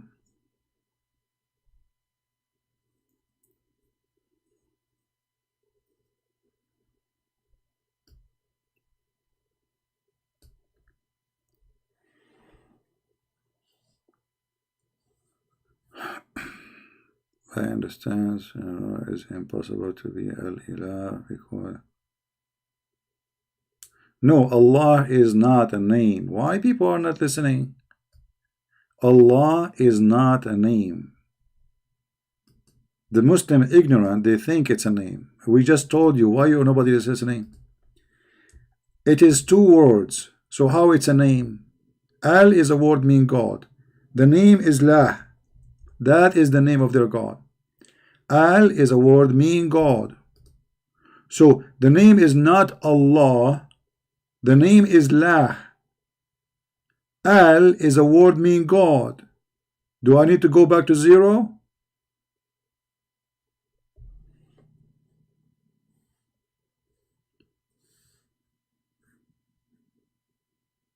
When you add, because this is not an Arabic word now. You see, in Arabic, al is a word meaning the. As simple as that. Al, you add it before anything. The house, the door, the man, the women. You add l. As long you are giving definition, who is he? You know him. All right. But this is not an Arabic word. This is a stolen word from different belief, different religion. So they stole it, but they do not know what it means. As an example, in the same chapter we are opening, look, they have here Torah. Okay, what Torah mean? Any Muslim can tell us what Torah mean? They don't know. Injil, what Injil mean? How in the world Allah He sent Injil to Jesus? Injil is a Greek word. You see a thief? The Muslim, they claim that Jesus was a messenger for the Jews only. Okay, how he is a messenger to the Jews, but he is giving them a book in Greek?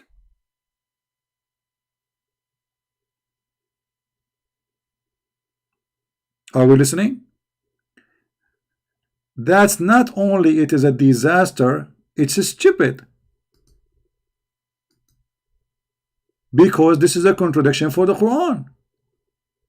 When you say that Allah He sent Jesus the Injil, you just confirm that Islam is a fraud. Because if we go in different verse in the Quran, we will find that Muhammad said, not me,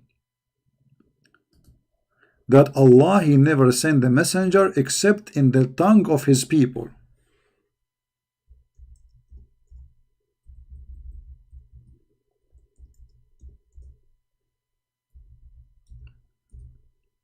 Are we following? Chapter 14, verse number 4. Who's talking? The God of the Abdul. They cannot say this is weak and we didn't accept it. We send not, we never send, ever. We send not a messenger except with the language of his people. Okay, hold on. So the name of the book is telling us what the language. The name of the book is Injil. Injil is a Greek word. Have you ever heard of a book? The name is in Greek, but the book inside is different language? That will be funny. So how Allah He sent not any messenger except speaking the language of the people, yet He sent Jesus a book, it's called Injil.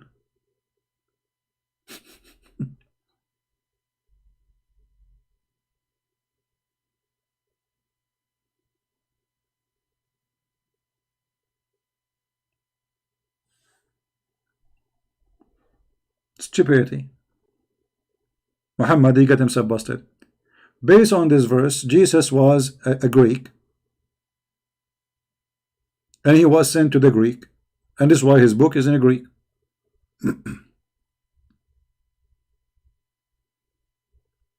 And the proof in front of you.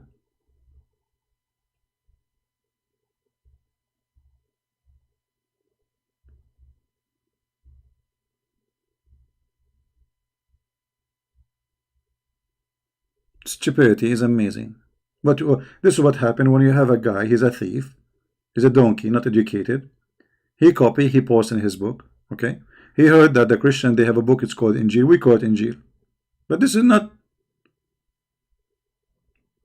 that will not be good for you, because it's called Injil because this is a book written for the Greek people. It's a Greek book. Why you are using the Greek book?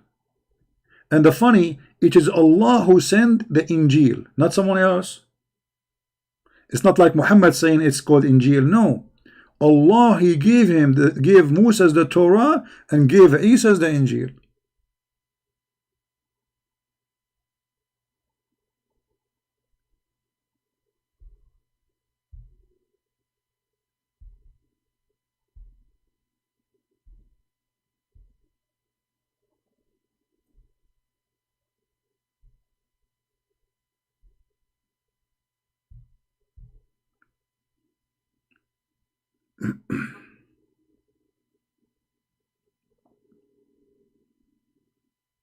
And Abdul,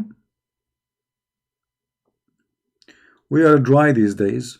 I just get I told you like maybe 20 minutes ago, 30 minutes ago, that a Muslim, he decided to leave Islam. He posted that in Facebook, but still we are dry. Today I got only one person leaving Islam. I mean, this is really dry day. Only one.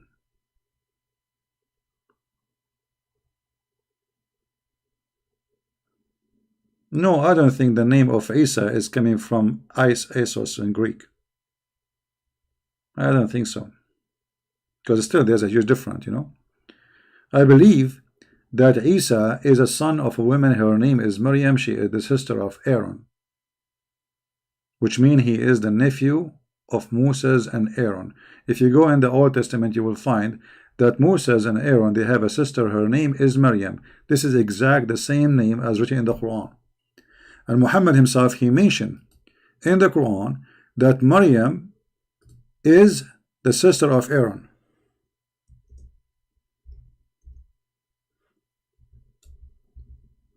Maryam is the sister of Aaron.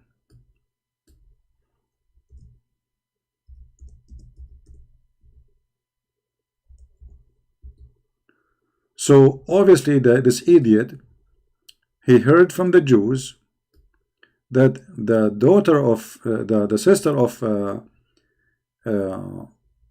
Moses or Aaron, her name is Maryam.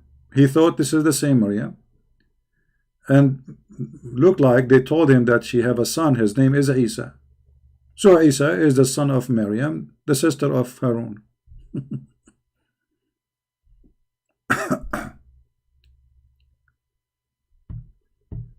Garbage in, garbage out. And you will find the mistakes all over the Quran. As an example, Muhammad, he think that Abraham, his father, is Azar.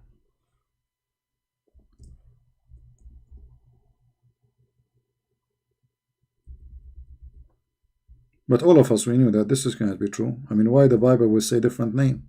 It's a book came long before Islam. Why the ones who wrote the Bible will give us a wrong name for Abraham? Why the Jews will lie about it? There's no way. You know?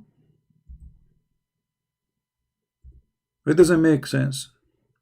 So Abraham, he said to his father, Azar. How he said to him, as you know, the Muslim, they think that Azar is the father of Abraham.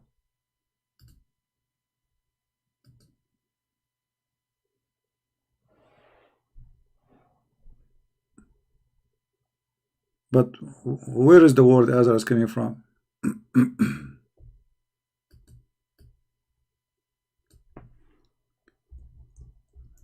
Any Muslim?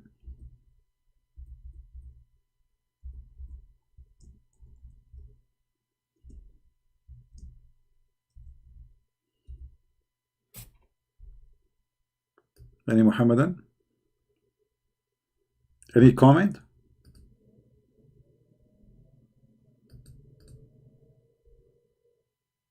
And this is why the Muslims didn't translate it, because they didn't know what this Azar mean. They think this is the name. But the fact Muhammad is a thief. He heard from somebody, you know, the report says that there is two slaves. Both of them, they are coming from Nasribin, coming from all the way from the north of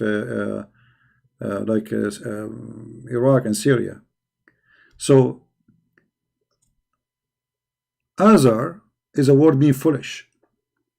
So he said to his father, foolish, are you going to worship idols? The stupid Muhammad, he thought that the word foolish is the name of the father of Muhammad, of Abraham.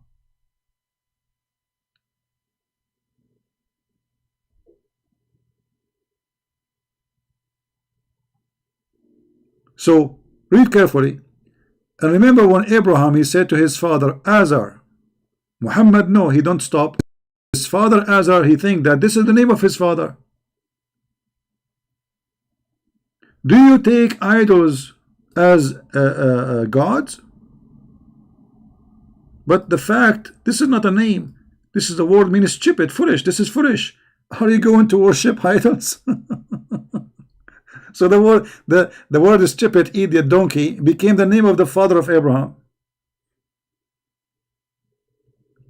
Well, I don't know how to give you a reference. This is you have to we have to invite somebody. He is because for me, I did learn this actually from a scholar in the Aramaic language, in the ancient Aramaic. So to provide you with the reference, I have to get his books. No. Everything we have, we learn it, right? We learn. You learn from me, I learned from people too.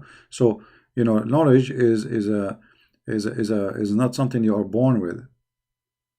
You spend your time searching, looking, finding, and then you learn.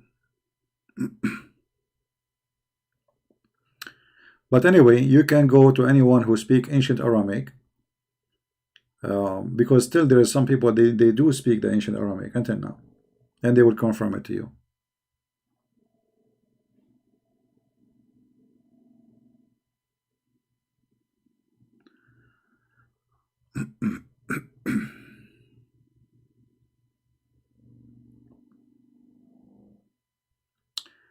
Any Abdul?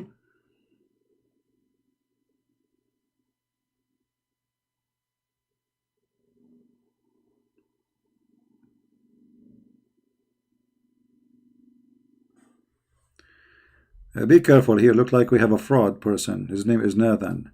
He might teach you about the stock market. So he will take your password and etc. Don't get rid of him. You see, they got in the chat, they start speaking, hello, how are you, etc. And then he's giving you a Skype, he will teach you about stock. Never trust anyone in the internet. I will never ask you for your name. I will never ask you for your password. I will never ask you for your credit card. I will never send you a file, and I will never take a file from you. So be careful, don't be a fool. It's internet. There's a lot of garbage there.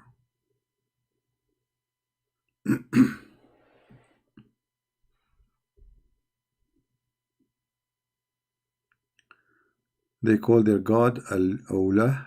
I don't know why they call their god Allah. I'm not sure why.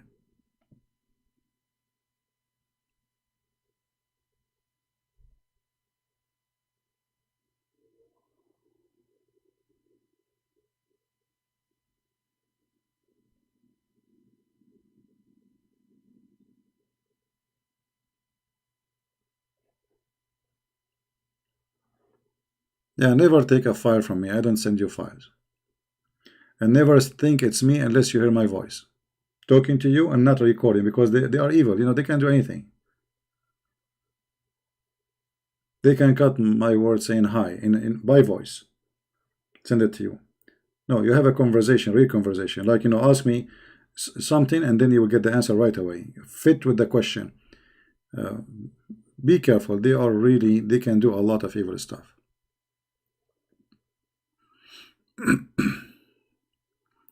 And anyway, I mean, here what we are doing is sharing knowledge. Why you wanna ask you for anything? You know what I mean? What's my business?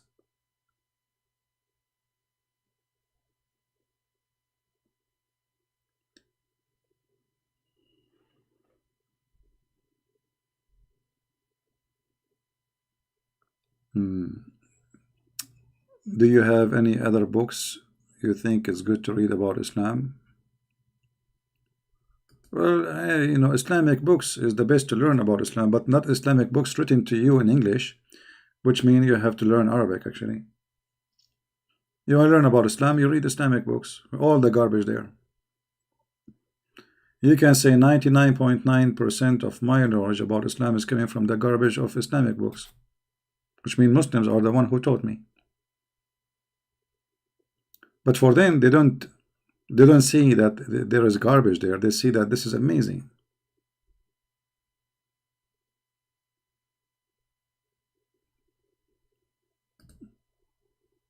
This is a Greek word. When we say Latin, I don't know if you know what Latin means. You can go and search in Google and see what the origin of the word means.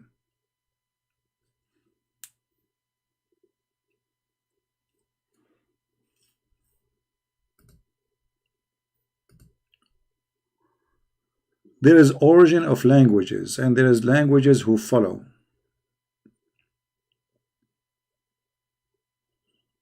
All right.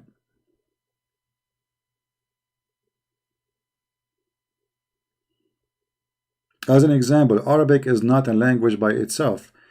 Arabic is a mix of languages, mix of Aramaic, Hebrew, some from the Ethiopian language, some, I mean, it's a mixed, big mix. And by time it became a language by itself.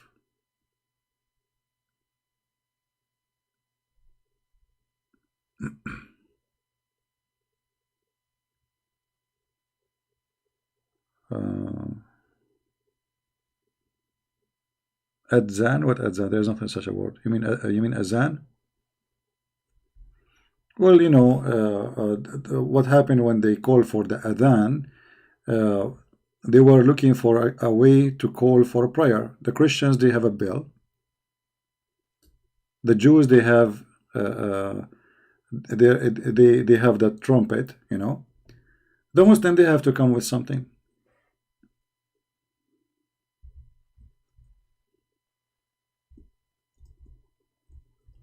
Actually, there's a hadith. I will try to find it.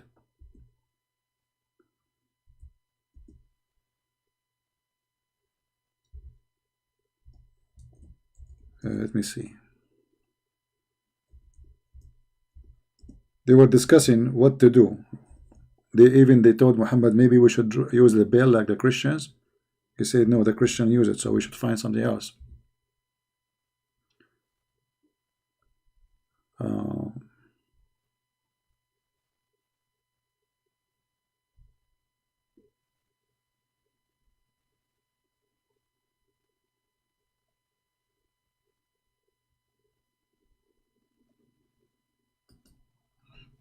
Let me see if I can find you a reference.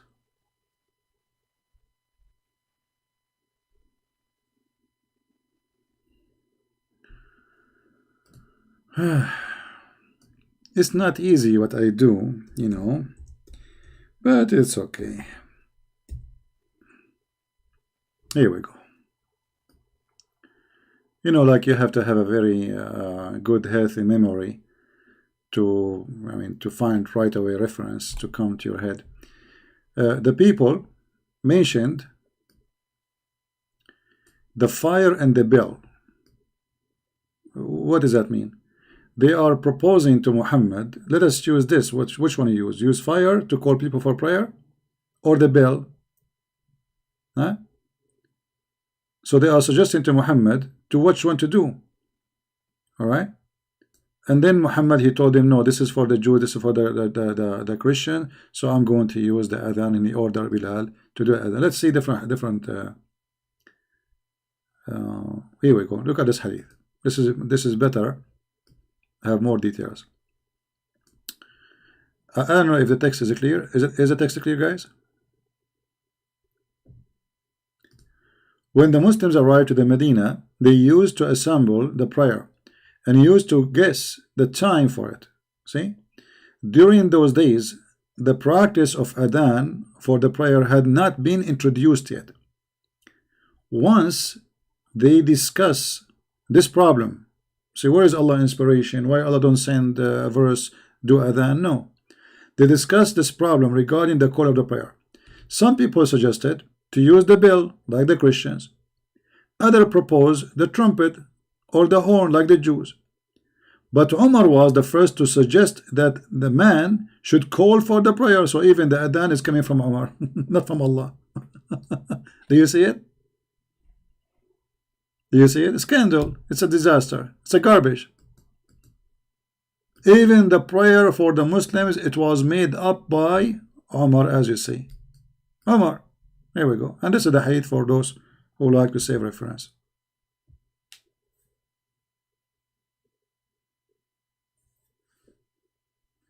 Do you see it? I hope I answered you, the one who asked me about the adhan. This is the reason behind the adhan. It was Umar. It was not even Muhammad. You believe it? It's not Allah. It is not Muhammad. It's not from Islam, because who is the Prophet, Umar or Muhammad?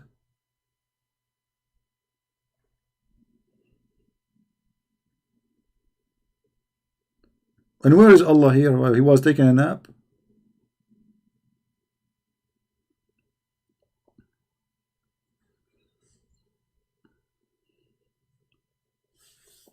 Anyway, what we do here is it's about education. And I hope people, they take reference, they save them. And if you are ever watching my videos later, for those who watch my videos, and you want to find those references, it's very easy. You know, think about it this way. Let us try to search for the same line. Like, let us say, type the same exact line in Google. You will find the hadith. Like now, I'm not showing for those on the screen what is the number. And you want to know, okay, where I can find this one. Very simple. Choose a sentence. Those days, the practice of adhan for the prayer had not been introduced yet. Actually, try always to find a unique sentence. Like here.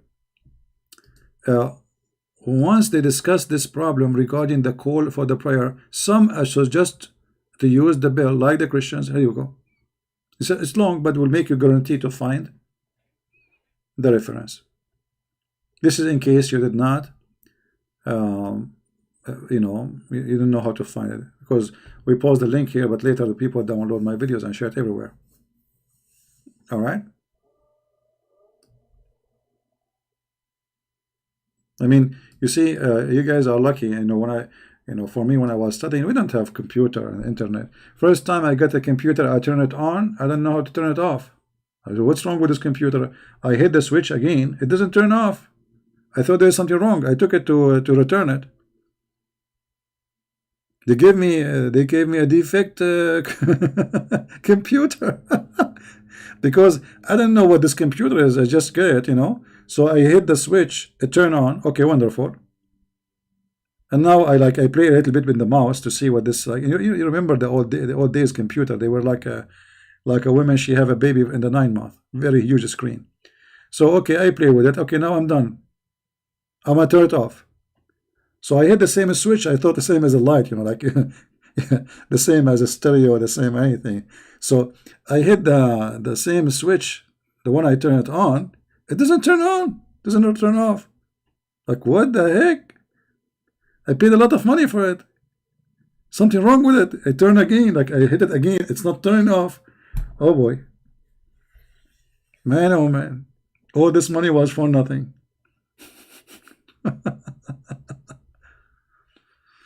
Yeah, but I mean, this is how, like, you know, a computer introduced to us really late, you know, not like in the USA. And I have no idea really what is computer about. Anyway, after 2 weeks after getting my computer, I made I start learning about a script. I study even some about JavaScript, but I forgot now, like, too much, how to make a window, how to make a click bomb. You know, I learned how to do web design, but, you know, not like high knowledge, but I can design a website. So from a person, he turned the computer on by a switch. He don't know what computer. You know, it was very, I mean, in 2 months, 3 months, I became really good in that. Yeah. But this is how, you know, everything. Today we are lucky. You have your phone is better than any computer at that time. I remember even to log into the internet, it was dial up. You know, dial up. You know, the ring in the phone, and then the modem stuck. And when the modem stuck, that's it. Format the computer, not to do what to do, you know, take off the jack, put it back, turn it away, turn it off for 5 hours. It was horrible. The internet, hold on, let me show you an old videos of mine. Let me search for it. We are done with Muhammad garbage now. I have a video which is mentioned in the Iranian TV. This is an old video. The Iranian government TV. They were talking about the most, like the most aggressive against Islam. You know.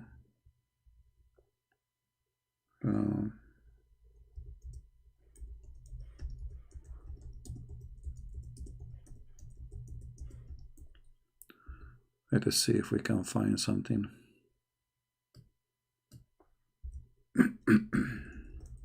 Anyway, just to show you how I was using I was using a camera. I bought a camera which is really expensive. I was recording the screen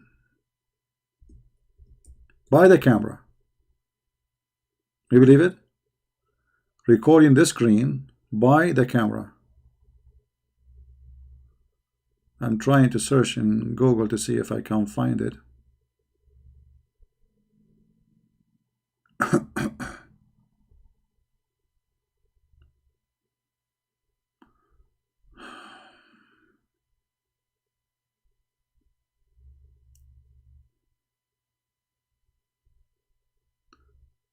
But this is how bad it is. And then you download the video from the camera to the computer, and the computer is so slow. And then to load 10-minute video in the internet, it takes hours. Oh boy, I go to sleep, I woke up, still the video is not is not loaded yet.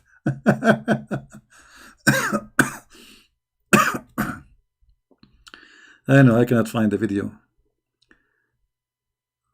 I'm sure it is there somewhere.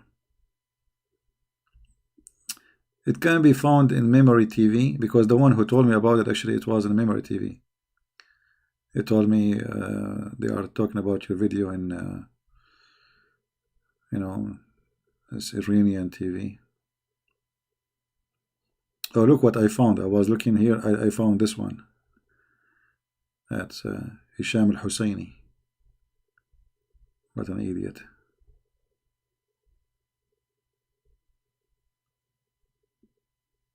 Anyway, Mission Impossible. I have millions of videos, so finding my video by myself is impossible. Oh boy.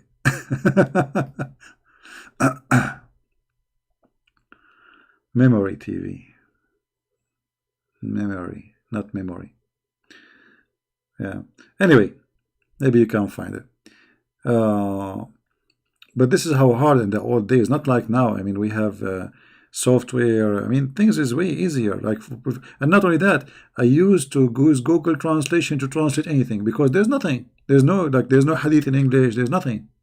When I was exposing Islam, you know, at that time, there was nothing. Totally nothing.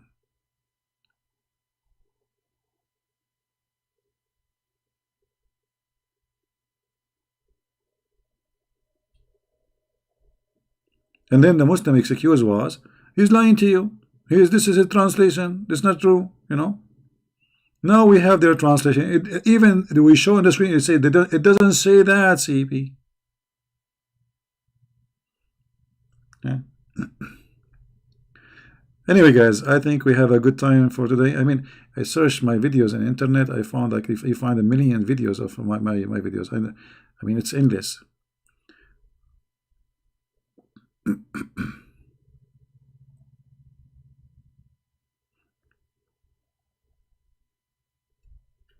Like, once I was invited for to a church. I will meet with the board first before I speak in their church. They want to know who I am. They don't know me. So they say that there is something like, you know, reference. Now the one who brought me with him, he is the one who introduced me. He told them, just type his name in YouTube.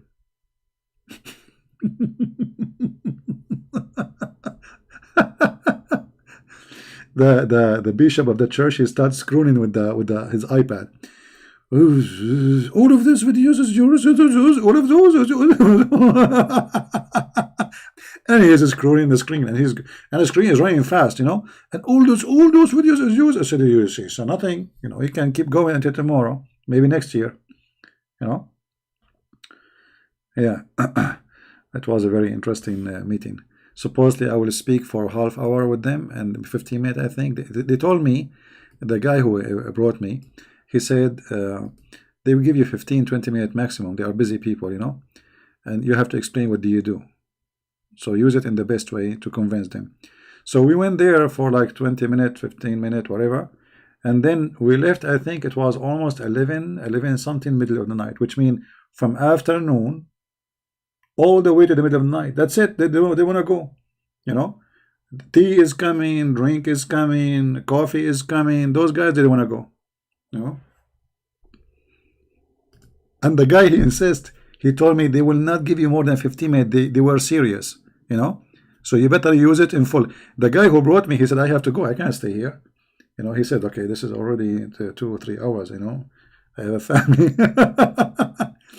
He said, but I don't know now who is going to pick you up. I mean, take you back where you came from. They told him, don't worry, we will give him a ride, wherever he is. Yeah. So it was like supposedly for some few minutes to talk. But then if you look at their faces, those guys, they are, he said, you know, we feel like we are coming from different world. We heard nothing like this before, you know. So anyway, and then they gave me not only the stage, they invited me. They have a big, huge festival for the church, where they have a big stadium. There's thousands and thousands of people. Yeah. No, they were asking me questions, and they were surprised. You know, I am not. You know, they got really surprised of the way I answer. And the one who, you know, who invited me, he told them, this guy, he is not politically correct, so be careful. You know. Yeah. Anyway, guys, I think we have enough for today. I pray for all people in the world, you know, to recover from this disease. We pray that Muslims, they will not be sick with it. We pray for everybody, not only Christians. We pray that the world will be saved. And at the same time, we remind mankind that life is very easy to be lost. Don't think you will live forever. There's many people, they wake up in the morning, they think there is years and years to come, but they never come back home. There's people go to sleep, they never wake up. Life is very fragile, very easy. You lose it. There's people who they are young, they make fun of the old. You might not live even for next week. At least this person, he lived 90 years. Maybe you will not even live a year more. So I believe that death is a mercy. Death is a reason for us to be wise and to be humble. Imagine if a human being, he never die. He will be a monster. He is already a monster. Death is the only reminder for a human being that he is nothing.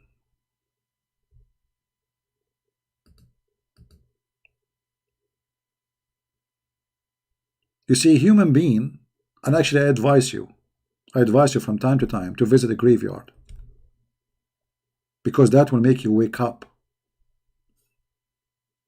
will make you go back to the truth.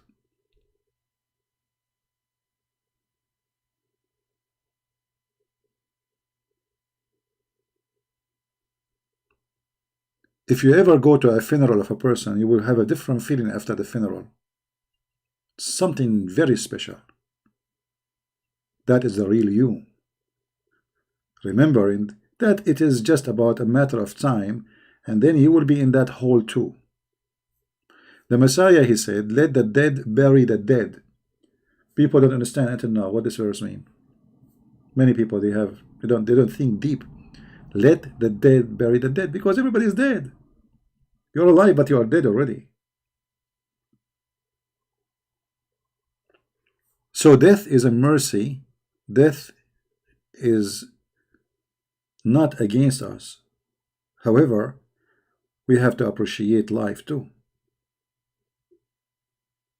And in order to reach to the point of death where you believe death is mercy for you, good for you, not bad, for you are a believer, you believe that you have an afterlife.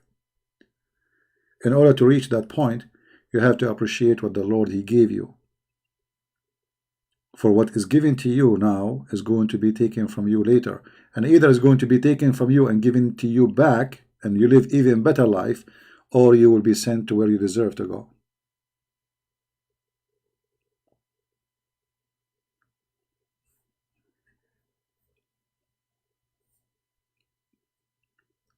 Don't be afraid from death. Be afraid from being fool.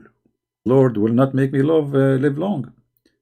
I want, because I want to live long. I mean, long, long, long. What is the long is about? I mean, there is enough of life. Yes, there is enough. I pray, and I pray in front of you, that the Lord will keep me alive as long I can do my mission. The day I cannot continue, I want Him to take me in His own way. Because if I cannot do what I can't do anymore, there's no need for me to live. I'm not really attached to life. I'm not worshipping life.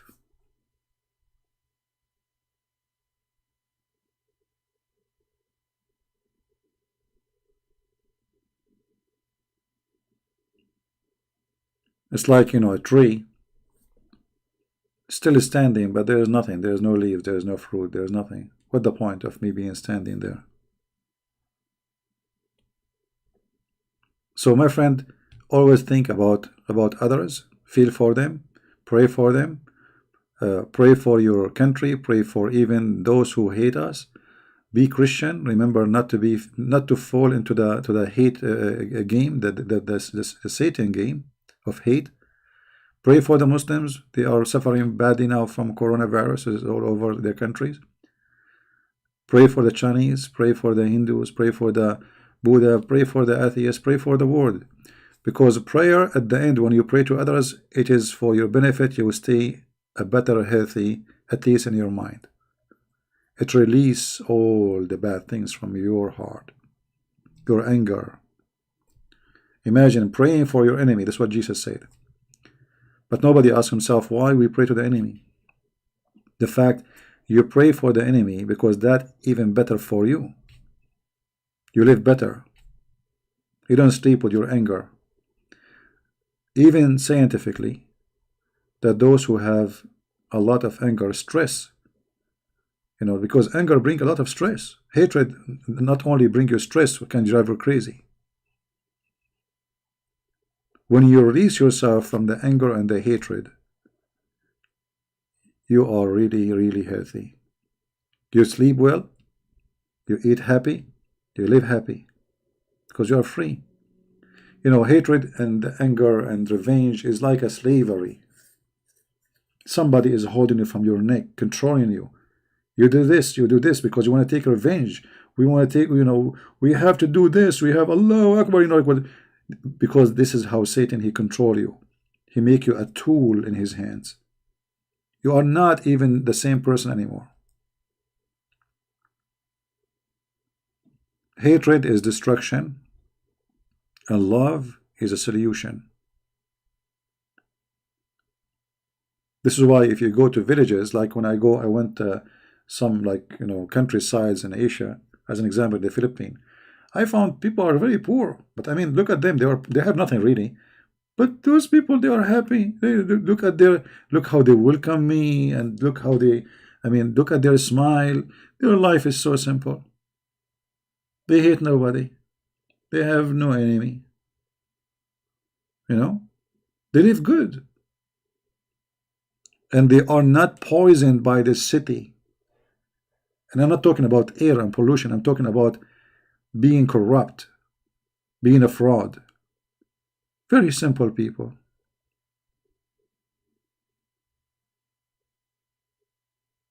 Their bed is from wood, their roof is from wood, and when it starts raining, the rain starts coming from some holes in the side of the roof, And the guy, he was looking, he says, thinking that this is our Filipino shower. He was not upset, He said, this is our Filipino shower. I said, well,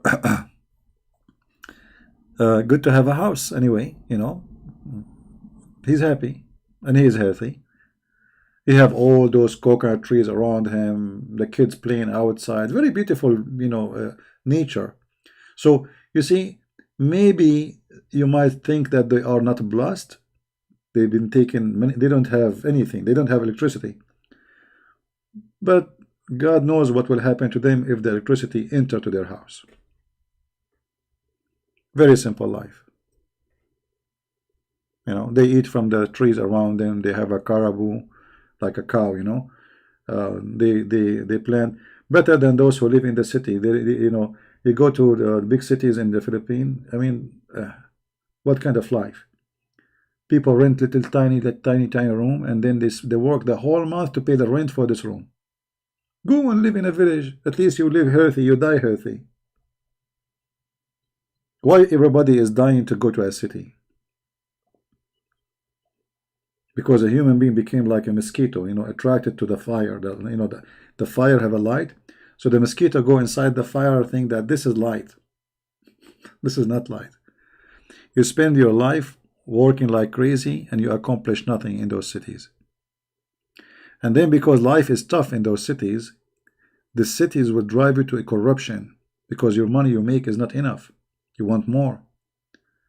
In order to live better as you want, you have to make more money. In order to make more money, it doesn't come easy. It doesn't come like just by doing a job. Yeah, I live too slow, so what? I mean, if a fast life is better, you know, you just remind me. We mentioned this before, actually. There is actually this is an article, I saw it in the internet, a story. I don't know if it's true or not, but anyway. But it's a very good story. Uh, there was a guy, a businessman. He was going to Mexico. You know, in the beach. There's a village next to it. So anyway, he go to the coffee, like in the beach. He find a bunch of fishermen. He start conversation with them. One of them. So he told the guy, the fisherman. So what do you do? He said, I'm a fisherman. He said, what time you go to work? He said, well, I go early morning. What time you finish? He said, I finish like by 9:30. I'm done.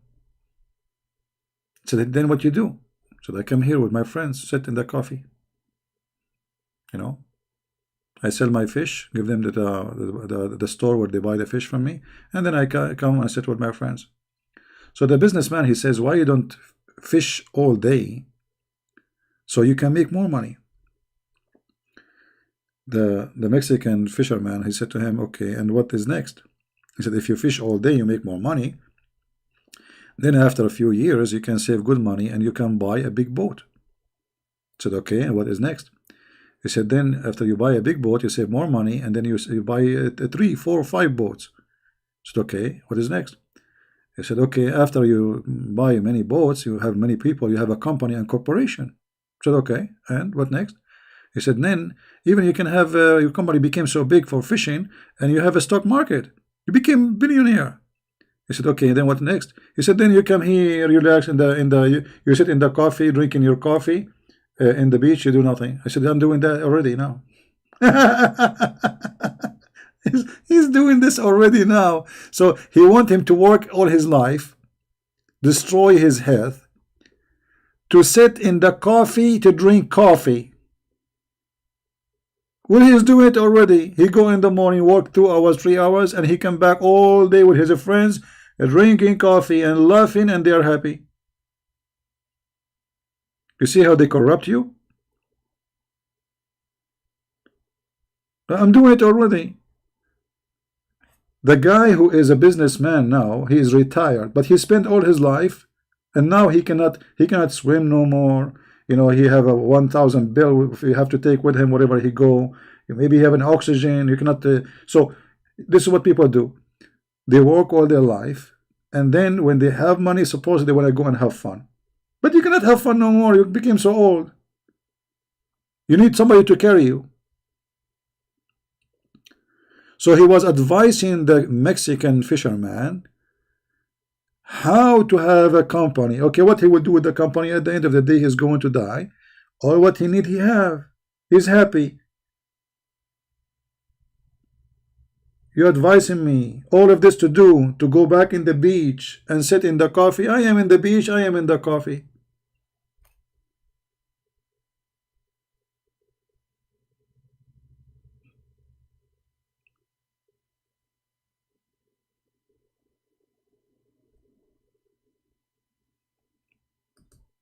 This is why really I admire poor people who live in those villages, because they were not seduced and tempted by the city.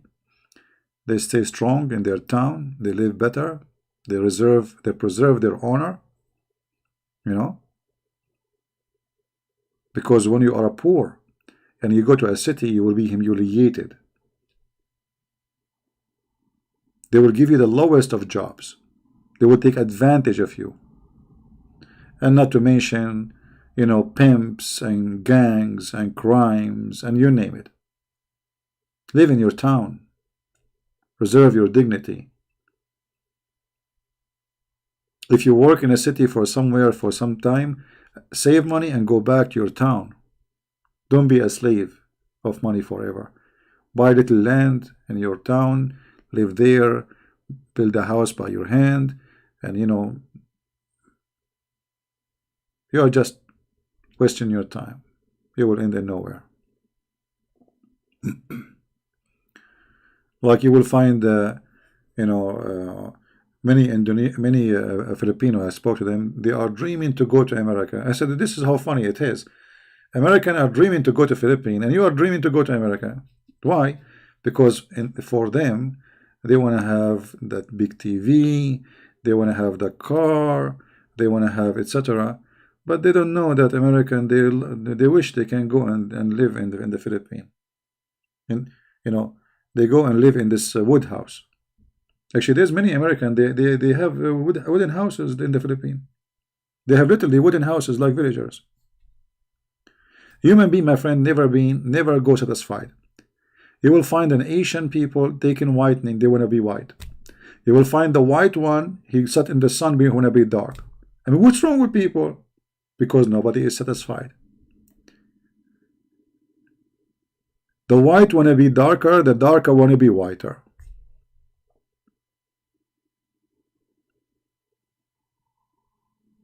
The white, they look at the one who have darker skin. They say to them, you have nicer skin.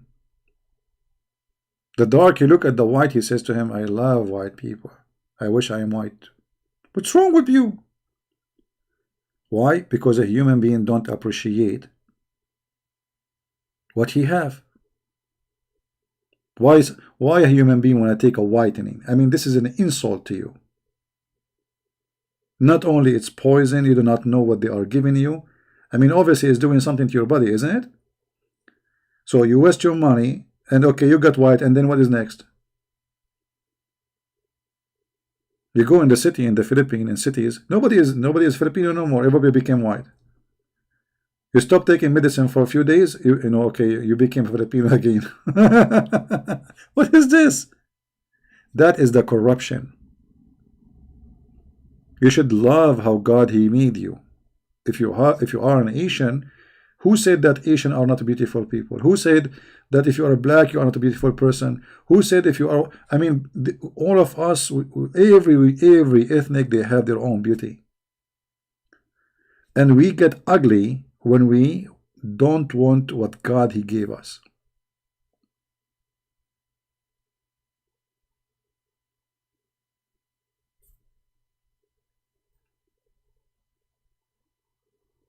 You see European, they sit in the sun for like 6 hours, 7 hours until they become like a chicken coming from the barbecue. Why? Because they are not happy with their skin color. Okay, so what we will do now? We will get darker. And what we will do? We sit in the sun for 10 hours. And then we get cancer.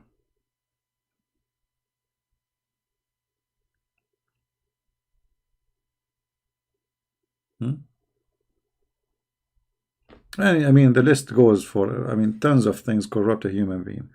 Clothing, I need to buy an expensive purse, expensive suit. I have, like, a man, he want to get married. Okay. You have to buy a diamond ring. I mean, why it have to be a diamond? I mean, where this is coming from? Diamond ring. So you want to put in a finger thousands of dollars, and maybe you don't even have them. Why? Can't you give like something made from, Anything? I mean, is it really the ring would make you married? Okay, do you want the ring or the man? Obviously, they want the man with the ring, but they want the ring more. And then there's a competition how big the ring is, you know. Especially between Middle Eastern, they love to show off. It's a ring day.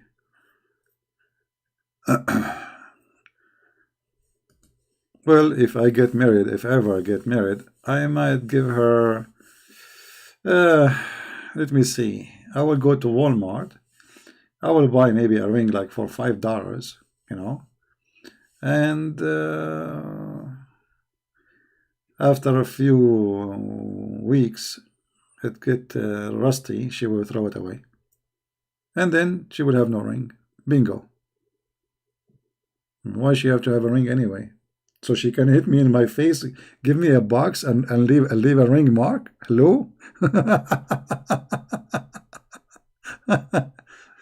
Yeah, anyway, you know, just be simple. Life is good. Be happy. Those things, they are not important. And actually, if you wear them, they can cause you to be killed. You know, a criminal, he see you wearing such a ring, he might cut your hand to take it. You know, if you don't have them, nobody will attack you. Nobody will think about coming to your house. Having those rings is an invitation for criminals. You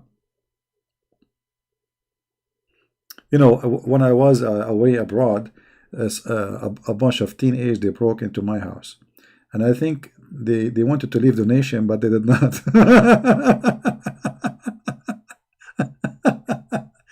The only thing they took, actually, I have a safe. Those idiots, they thought the safe is I have money in it, you know. I have nothing. I have my degrees. I have nothing. Nothing will help them, you know. Just papers. Stupid. And actually, I got very upset because I lost those papers, very important papers.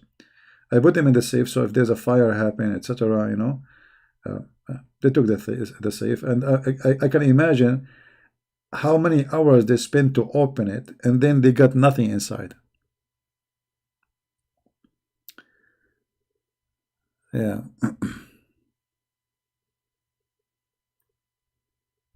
No, you can buy a ring, like a gold ring, you know, for like $100. That's enough, you know. It's just a simple thing. But there is some people, they live for fashion and they live for expensive stuff. This is how their life. And when they will die, and whatever you have, they will take it from you. You will not take your ring with you, trust me. How I know they are teens? Well, they told me actually, because there was a neighbor, he saw them when they broke from the window, and then by the time the police came, they run away, you know. Yeah, they are like young, not yeah.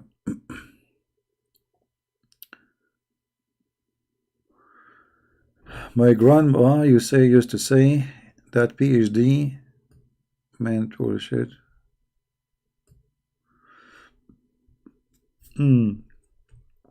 Well, it's you know, having an education degree is good anyway because it opens doors for you, but doesn't mean you have education.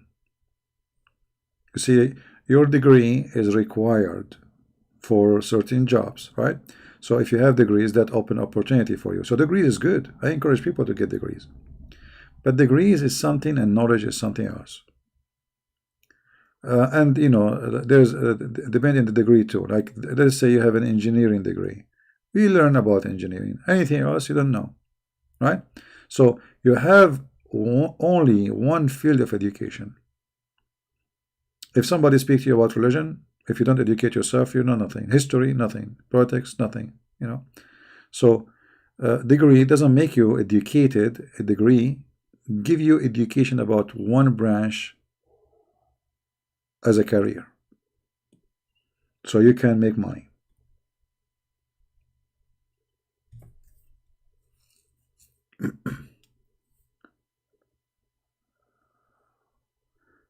Yeah, yeah. A degree doesn't make you smart for sure. I mean, a degree is a degree. Actually, many people their degree is dependent on memorizing things. They go to the exam, They put what they memorized there. Especially in, like I notice in some countries, their questions is not really about how intelligent you are. It's about how much you studied, right? It's not about intelligence.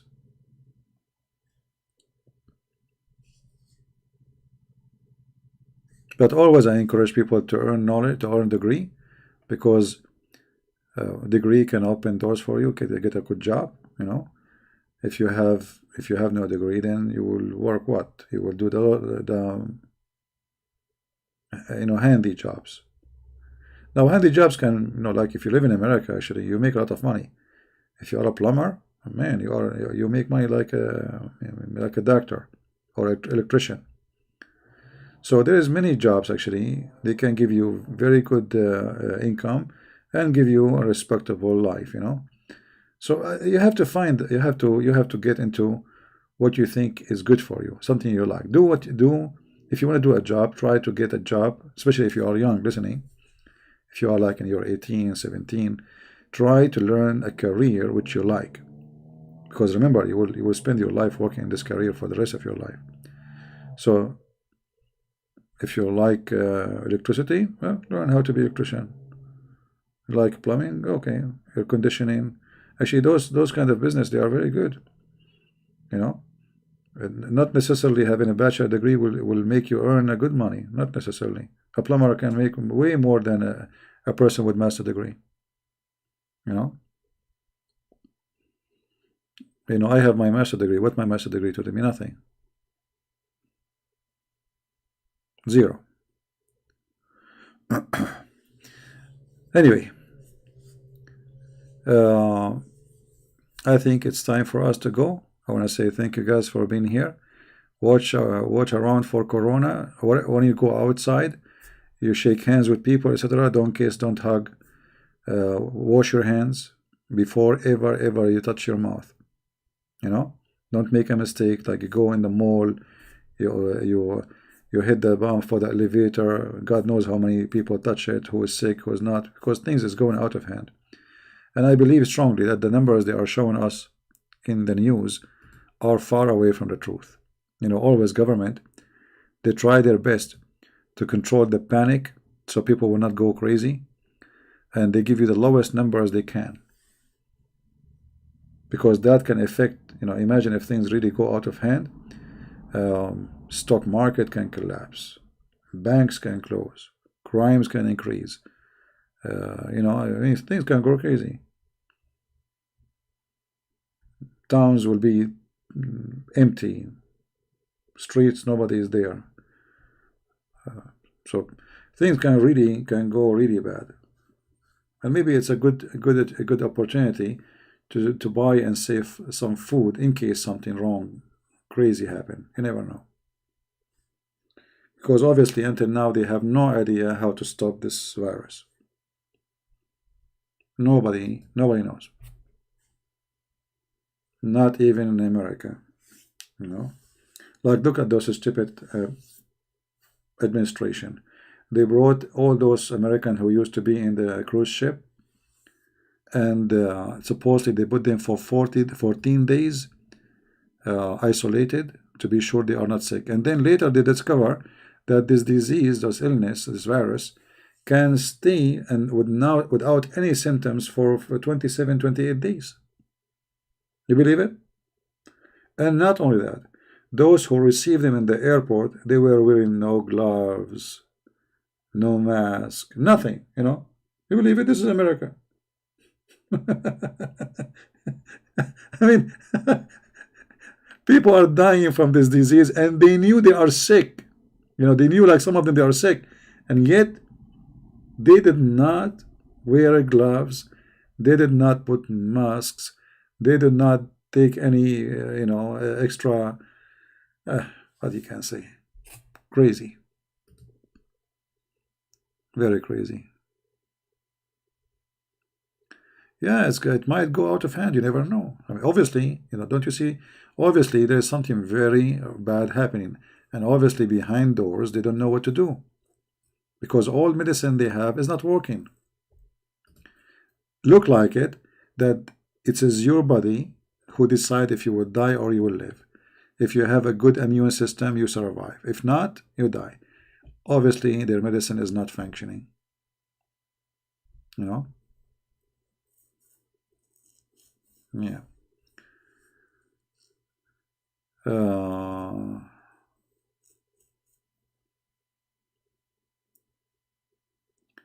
Well, depend where you live, but if you live in an area where it's infected heavily, then you have to wear a mask. Not necessarily a mask. You can put a scarf.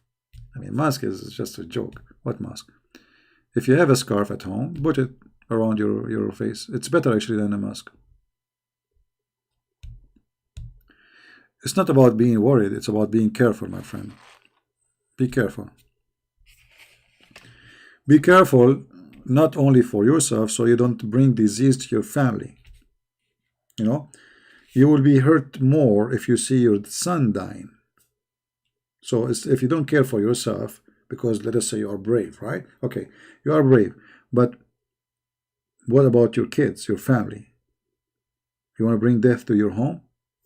So you have to be careful. Correct? There's many things we do because we have people, we love them. Not necessarily for us.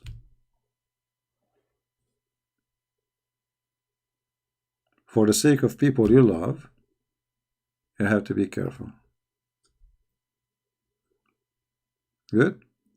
Alright guys, thank you very much for being here. May the Lord bless you all. And again, feel free to download my videos, especially like the part we are teaching about Islam. You can cut it off and make it ready for your podcast or your re-upload. And we will be here again tomorrow. And until then, if the Lord wants us to be here tomorrow, until then, I say and I pray for all of you to stay in good health and wealth. And the best health is the health of the brain. For if we lose our brain, we lost everything. We lose our faith. We lose our dignity. We lose everything we have. The health of the brain. This is where things start. People commit crimes because their brain is functioning in the wrong way. Hatred, illness, everything is connected to the brain.